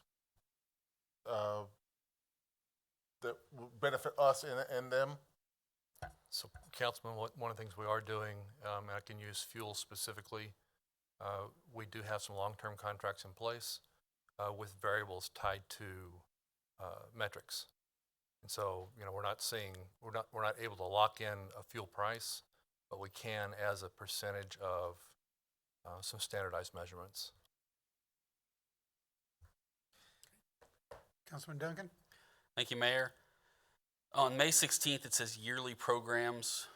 So what are those being defined as? So for example, Complete Streets is a program. Our alleys, our sidewalks.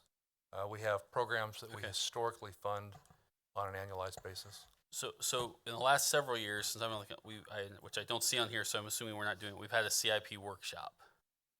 So we believe that we can get through this without a CIP workshop. Certainly if we get to the middle of May and it appears that we're not making as much progress as expected, we could look for a special session. But right now we think that the way the book is laid out, especially if we do some one-on-ones with governing body members, that we'll have really good progress through May and not have to do one.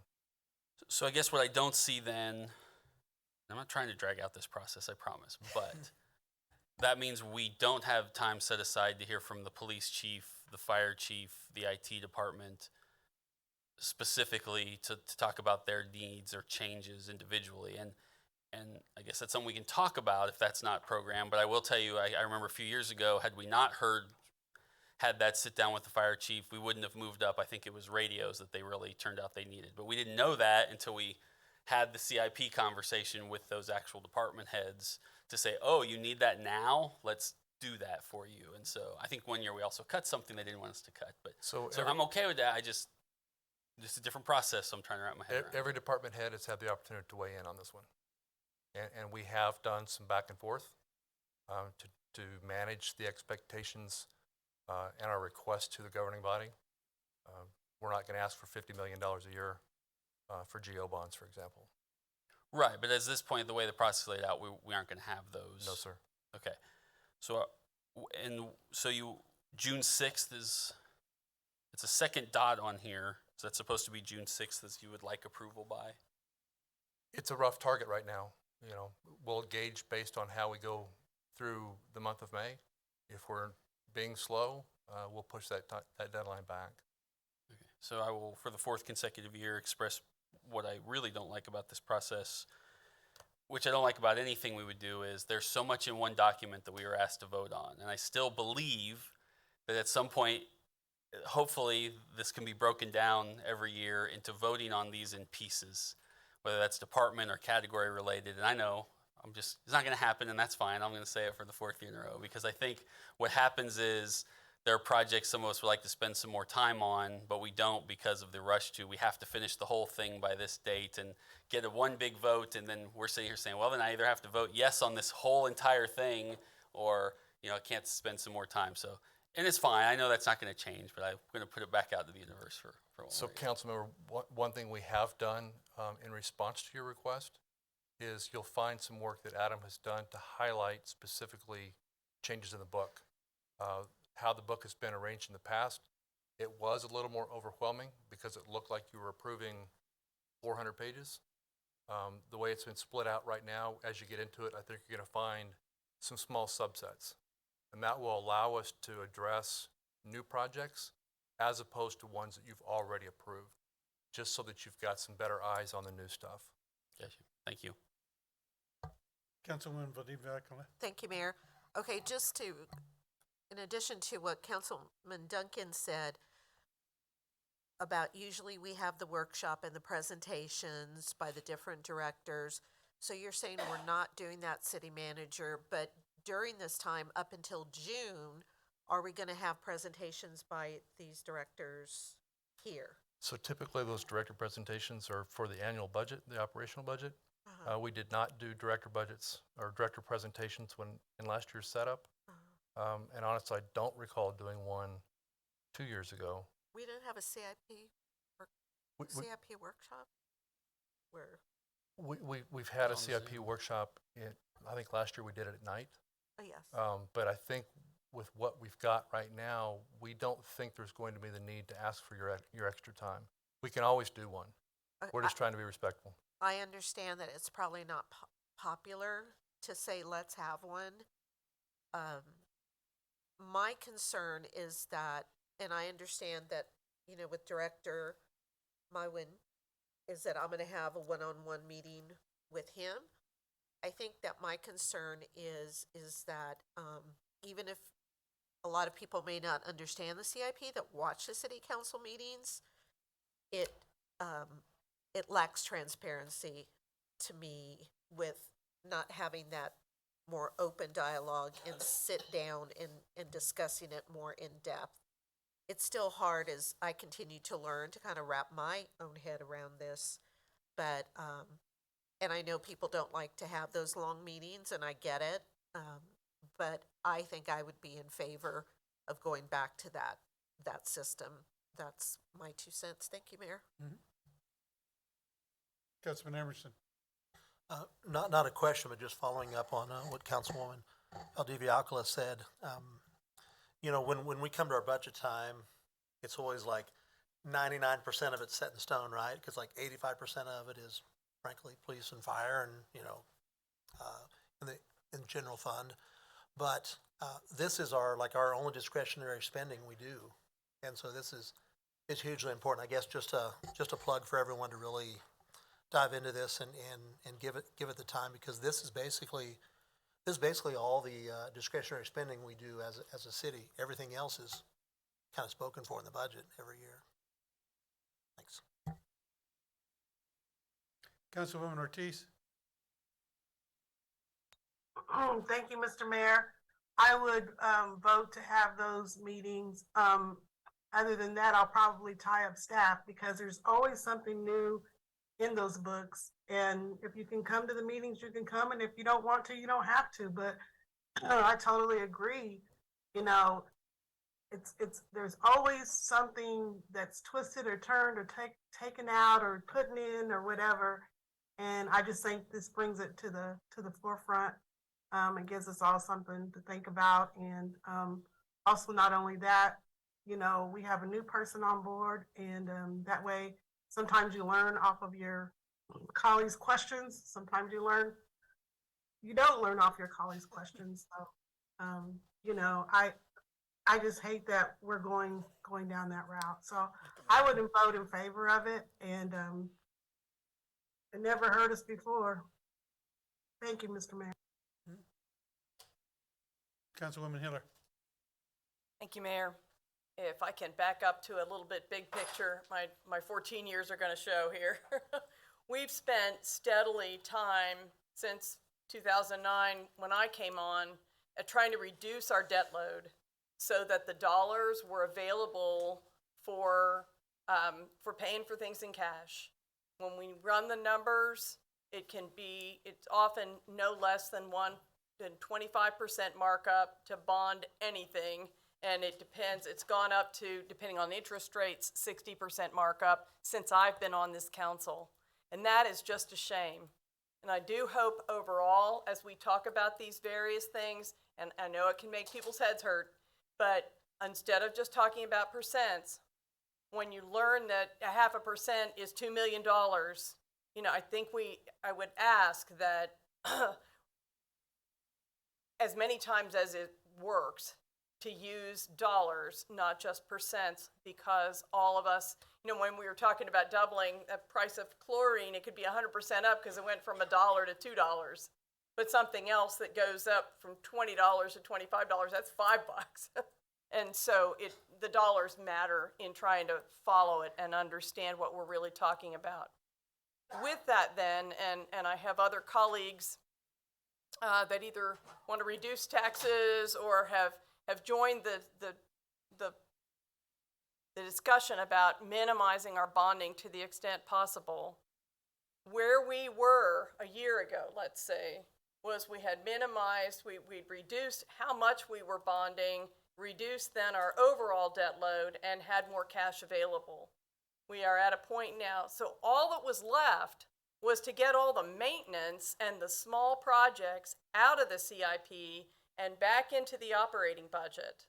So my challenge to you, we had an example tonight, we were adding to the CIP a project that included two $8,000, whatever they were, heater units, and $29,000 for water service.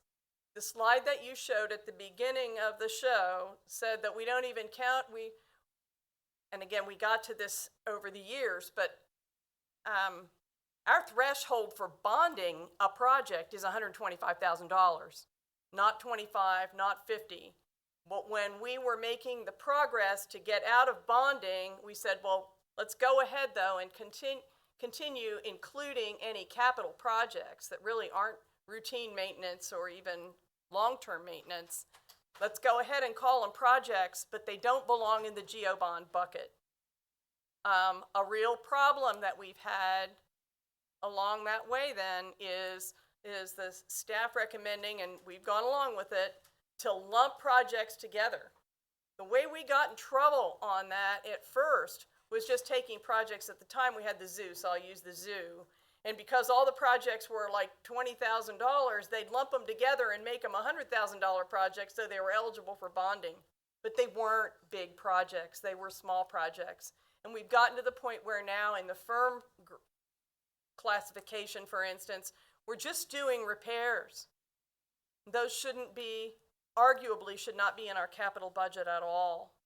And so as we're discussing the staff's recommendation at this point to raise our bonding limit, my challenge is, in the big picture of looking at this capital budget and the upcoming operating budget, have you migrated out those things that we were bonding in recent years because they were so neglected, but are you migrating them out into the operating budget so that all we're talking about is true capital projects?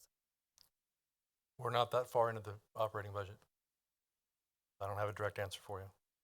But what I can tell you is last week we approved about $1.2 million out of operational funds so that we could cash fund firm money. So we are trying to do what you're asking. And I really appreciate that. I just don't want us to forget that as we start feeling a little flush, because I'm worried about that, adding extra things without making that priority to minimize the bonding and to get the maintenance back into the operating budget. Because I'm sure you all are thinking about it to some extent, because we've got to think about them together. And so we don't want to end up bonding again because we didn't allow in the operating budget what belongs there. Thank you, Mayor. Can I ask one other simple operational question? So I have a whole list, as you can imagine. In the past, when we've done budgets, the staff has invited us to turn in questions, and then you've answered them to everyone, and we've covered them in meetings. Is that invitation out for this time? Yes, ma'am. I believe so. Yep. Thank you. Thank you, Mayor. Okay. Deputy Mayor and then Councilman Duncan. Thank you, Mayor. Steve, what drives the deadline for the CIP? We're just trying to put some separation between the CIP and the operational budget. When do you anticipate starting the operating budget? I think our first required action comes to, is it the third week of June with the county on the mill levy? I believe so. I always have to check those dates now, but I believe it's the third week, June 15th, whatever that week is. So it's not that we can't extend it out. We're just trying. We don't have much leeway between the two, so that's right. That makes sense. One other question, or one other comment, I guess.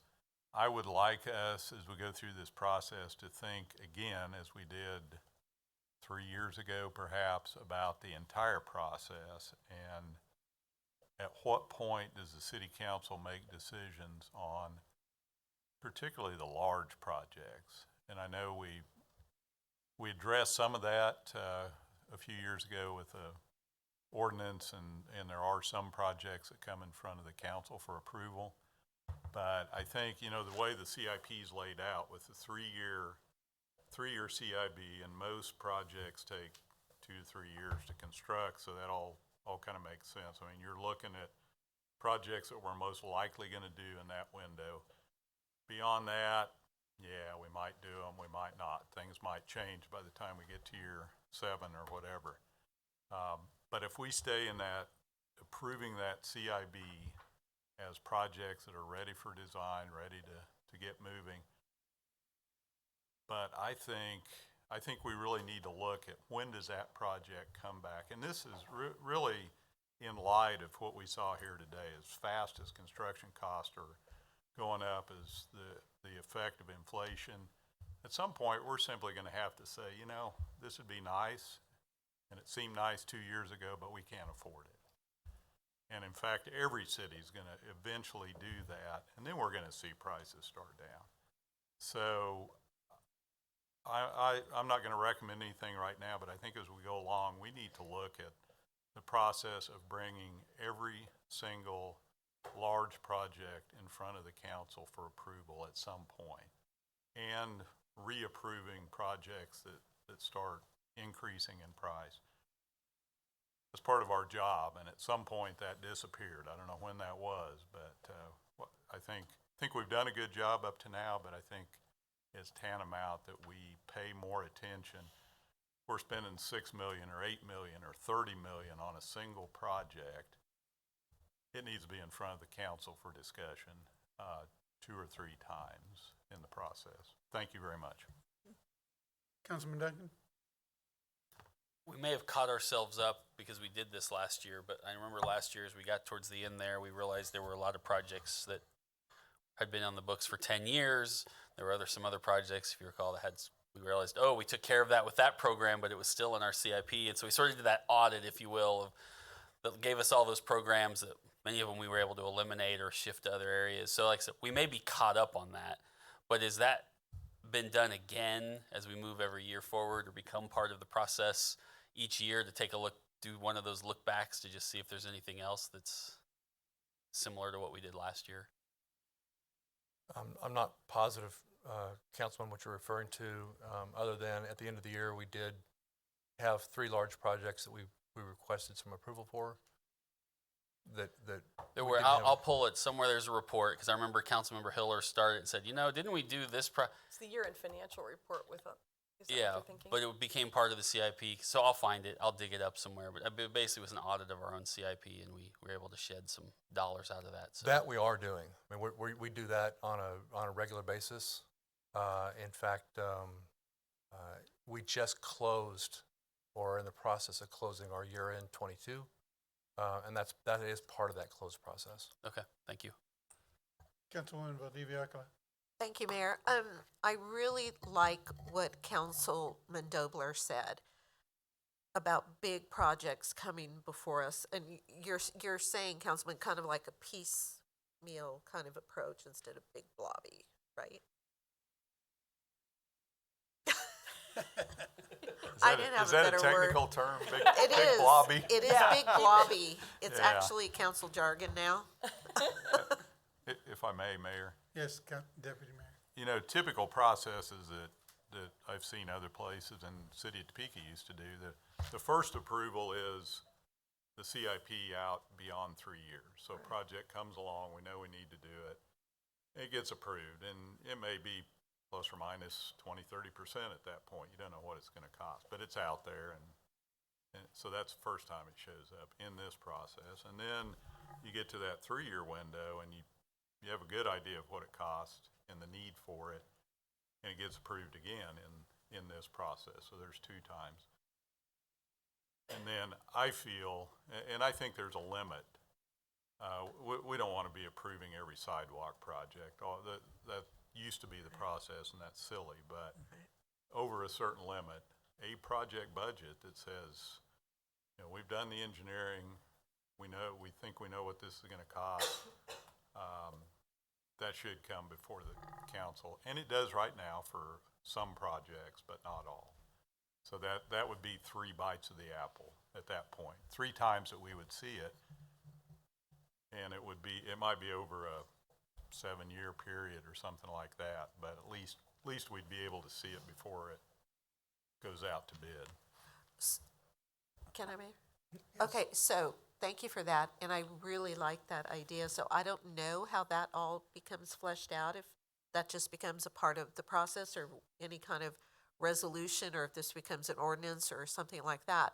So I think that that's a very good idea, and it sounds like he has talked about it in the past. The other thing is, I really like the idea of percentages and dollars. That is, I think would make a huge difference to some of us that are, still learning the ropes. So that as well. Thank you, Mayor. Mm-hmm. City Manager and then Councilwoman Hiller. So, thank you, Mr. Mayor. I do want to reassure governing body here. Councilman Duncan, you asked about presentations from department heads. As we go through each of these week by week, we always have a good representation of department heads at this meeting. It's kind of the wall over here behind me. They will be present, and so there will be some specific questions to these requests.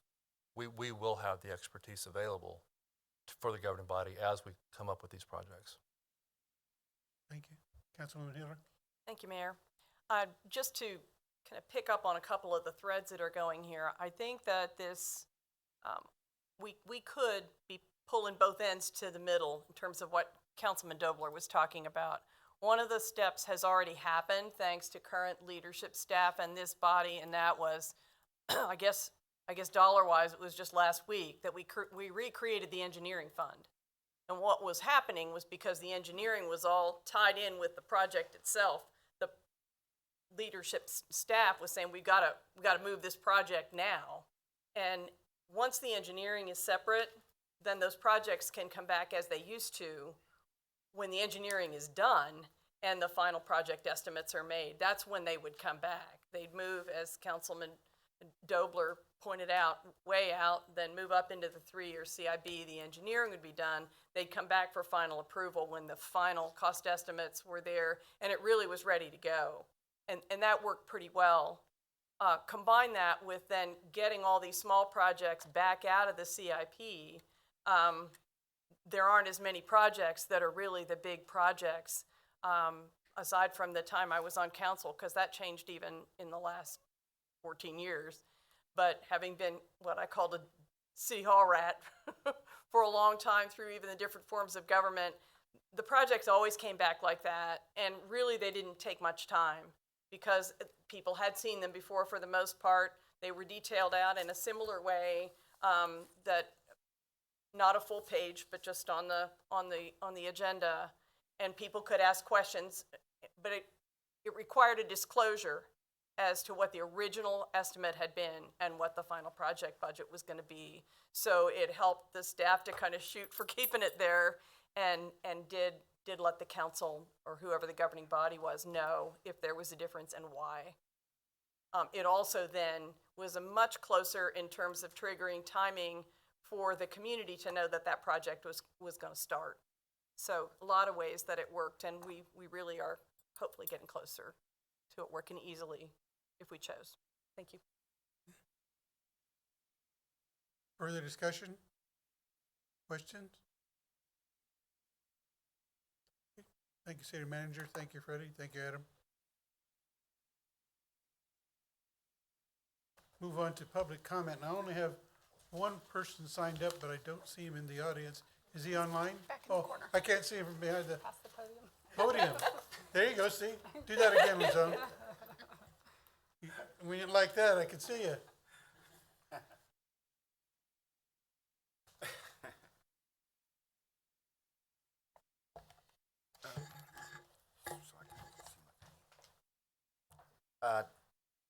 Good evening, Mayor Padilla, City Council members. Thank you for the opportunity to share some information with you. I hope you received my documents before the meeting. And this is really just for information I want to try to share. My name is Luzone Graves. I'm a citizen of Topeka. I am also on the state advisory board for the Kansas Broadband Development Office. And they're tasked with putting together a 5-year strategic digital equity plan in order for the state to receive up to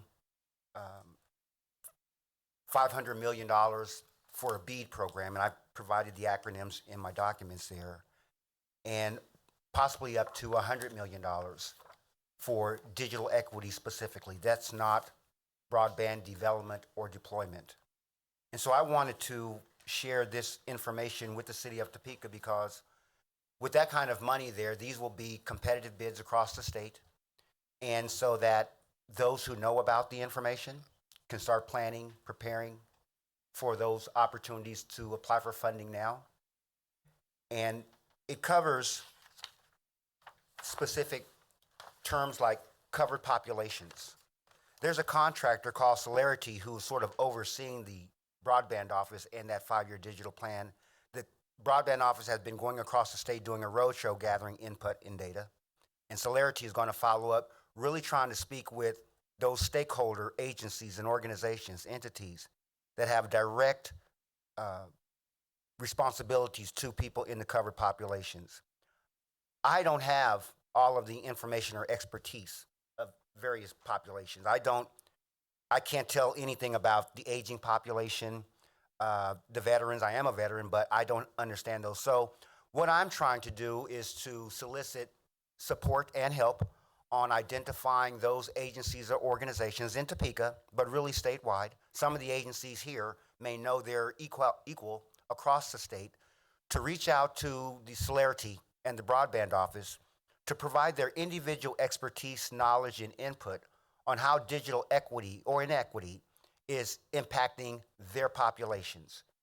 The disability, veterans, racial and ethnic minorities, people with language barriers. I babble with English, let alone having any other foreign language.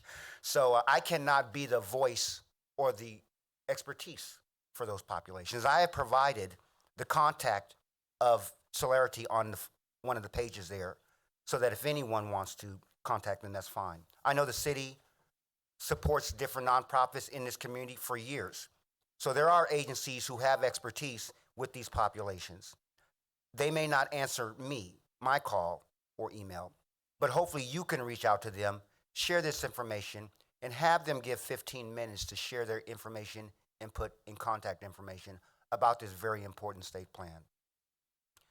I also added the stakeholder groups and some organizations I think would fall under those categories. County and municipal government is one. And then there's some others as well. That's for the BEAD and the DEA, which comes under the infrastructure bill, the Digital Equity Act. But that is funding that may not come around until next year in 2024. Of more importance, though, right now is and I'm going to run out of minutes here. The governor. How much more time would you like? About 3 minutes would be fine. Thank you. Motion to approve, and a second by Councilwoman Valdivia-Acala.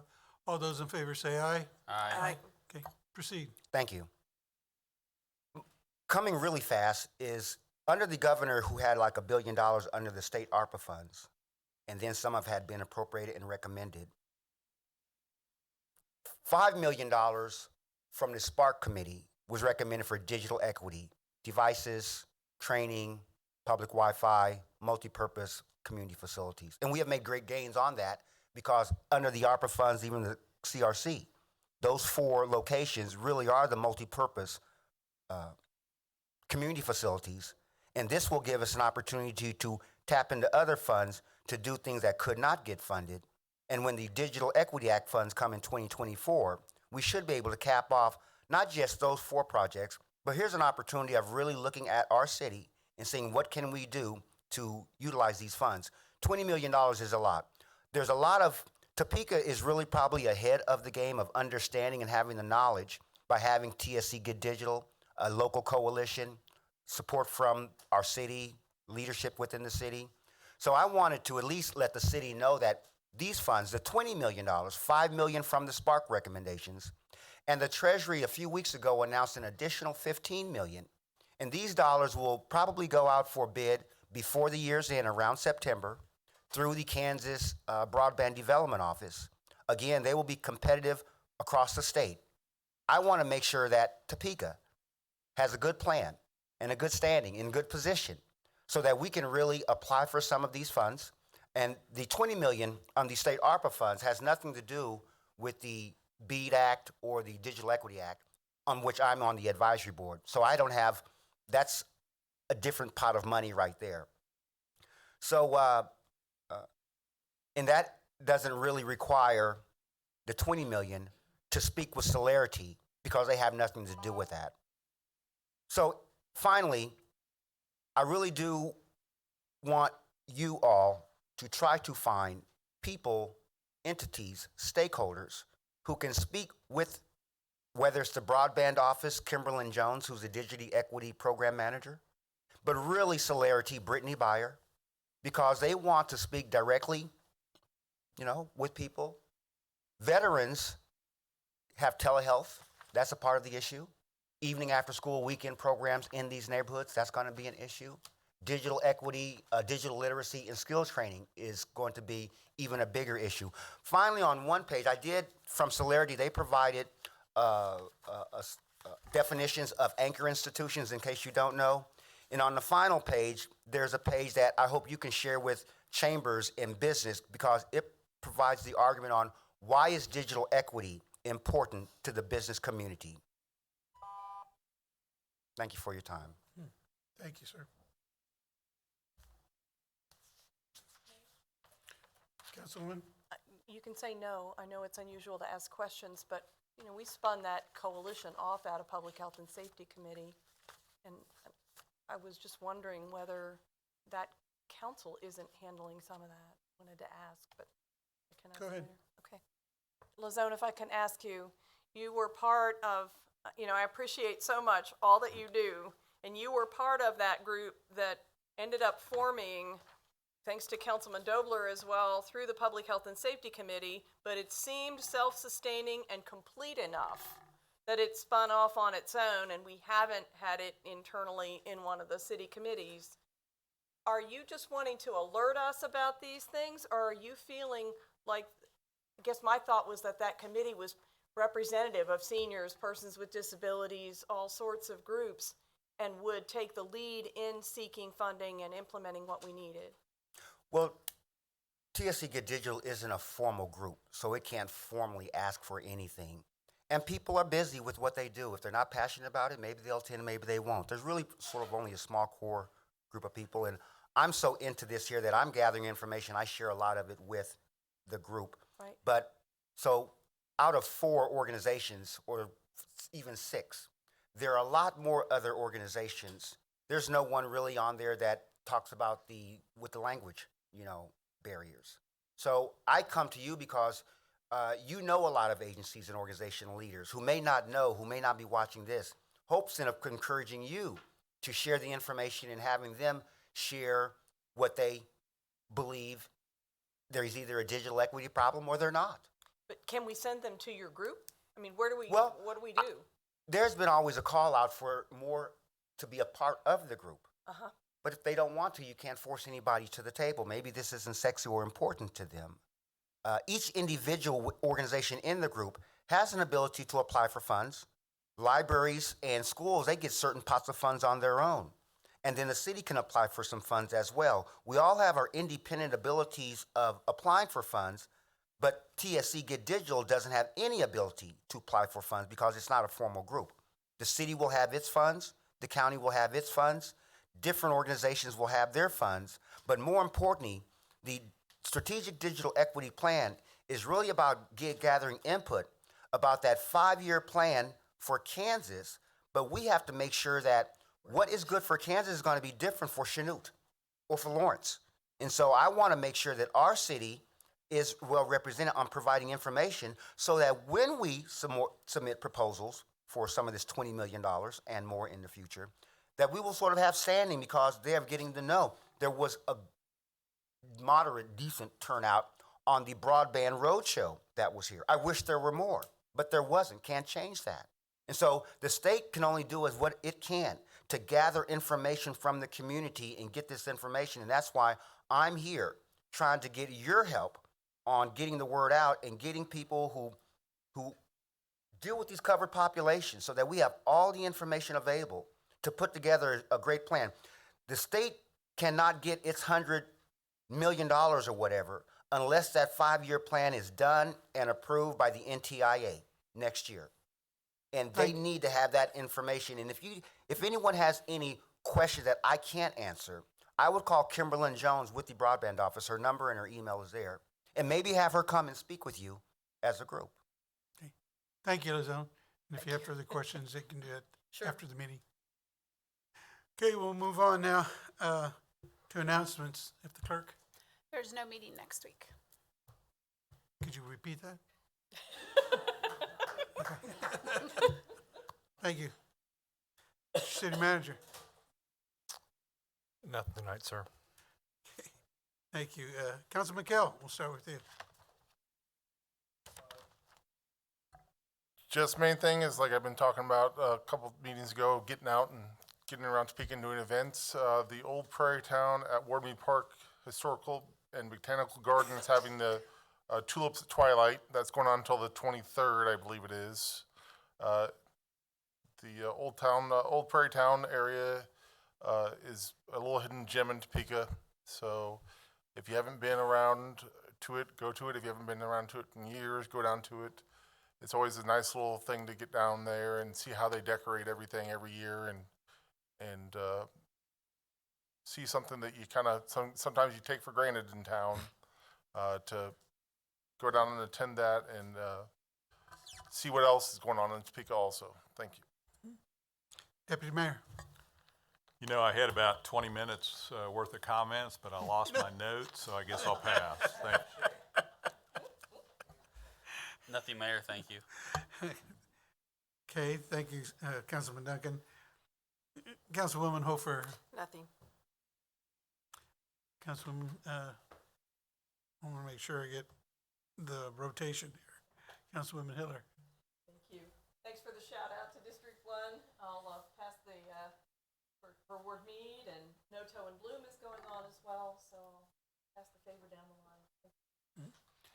Councilwoman Valdivia Alcala. Thank you, Mayor. A couple of things. For folks that love homemade Mexican food, please know that there is a Fiesta Royalty Mexican food sale going on at the Marla Cuevas Belandron Activity Center until April 22nd, 11 a.m. to 7 p.m. I have no idea what's on the menu or what the prices are, so if you want to find out, call the church offices at 785-232-5088 and know that the proceeds go to a good cause. Also, for anyone in Oakland District 2 or around the city of Topeka that wants to do another Earth Day activity at 10 a.m. at 801 Northeast Poplar in Oakland, which is the Oakland Community Center parking lot. We will start there with the river cleanup, again starting at 10 a.m. We'll walk over to the levee. We'll have a river water blessing by Carol Cadu and her father Steve Cadu from Lawrence. We will go about and clean the levee on the Oakland side and then move over and have picnic for families. You have to bring your own food. We don't supply the food. And hang out, and we will have some activities as well. And so all are invited, and it's a free event. And then finally, wanted to just give a shout out to a number of folks that were involved with the Three Shields Boxing Club. We attended Thursday and Friday the 88th annual KC Golden Gloves tournament, obviously in Kansas City. I went up with coaches John Alcala, Coach Darren with Powell, Coach James, and Coach Grandpa Clay. And we went up with 5 boxers. We came back with 3 medal winners. The other 2 did wonderful jobs and learned a lot, but want to give a special shout out to Peyton, to Ricky, and also to Anthony for their wins. And good job, Three Shields Boxing Club. Thank you, Mayor. Mm-hmm. Councilwoman Ortiz. Thank you, Mr. Mayor. I want to remind people that there's some free shredding at the end of the month at Fidelity, and also there'll be one at Capitol Federal. I also wanted to thank staff. I know I've been really giving them a whole lot of stuff, doing a lot of rides, a lot of potholes, turning in a lot of stuff, potholes, and they have just been fantastic on responding in a timely manner and getting things done. I realize that there's 9 of us, but they've done an excellent job on returning calls. Just want to thank again Braxton and his crew, Dan Warner, Sylvia Davis, and all of those. So it seems like I've been really busy with constituent complaints, but they've really made the load very easy. last but not least, I wanted to say that I spend several hours a week in the middle schools, grade schools, and there's a lot of fighting going on. It's not the boxing or nothing like that. It's just the brawls. And so if you know a youth, if you have a grandchild, or if you mentor or whatever, if you can just talk to them about, you know, what's really, really important. Today at one middle school, there was 5 fights, and that really puts a hardship on our teachers, on our paras, and school staff. And so, you know, there's a saying that I used to use: each one teach one, and we can all reach one. So whoever you have, doesn't matter who it is, speak to them, because right now it's just very, very crazy time. And with all the craziness going on at the schools, we really need our SROs really focused on, unfortunately, other things as well to keep our kids safe. So I just wanted to throw that out there. Thank you, Mr. Mayor. Councilman Emerson. Nothing tonight, Mayor, thanks. I just want to speak to a couple things. I want to thank Gretchen Spiker for joining me this morning. I took a short ride on the new MOD program that we have working in the city right now, Metro on Demand. It's kind of that mini transit. It's really neat to see how well those people who live within that current boundaries have responded to the use of that program, because that's a curb-to-curb drop-off. It's better even than using the buses that we have on fixed routes. It was encouraging to hear also that there are some people that are using that mod to get to work. So it's helping out some of our citizens who may not have that transportation opportunity that we all enjoy to get to and from work. So I appreciated the time that I spent with Carrie Renner and with Gretchen out there. Thank you for coming along. And this afternoon, too, I was invited and participated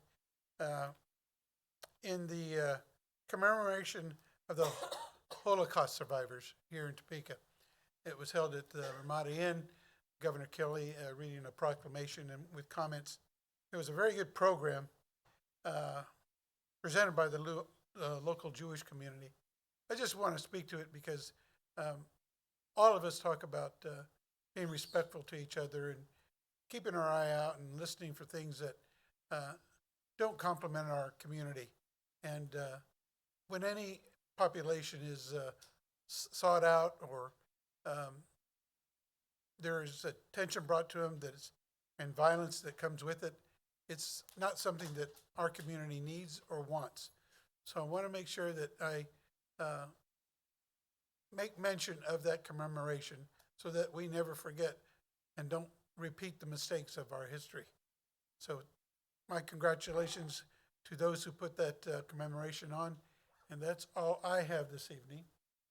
If there is no further business coming before this body, the meeting is adjourned. Ding. No gavel.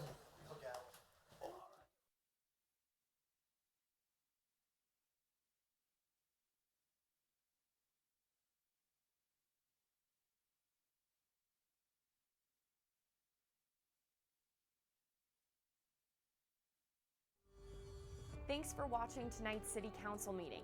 A recording of the meeting will replay at 1 p.m. on Wednesday. All of our recorded council and committee meetings from this week will replay starting at 9 every Saturday and Sunday morning. You can find all of our video content on the City of Topeka's YouTube page.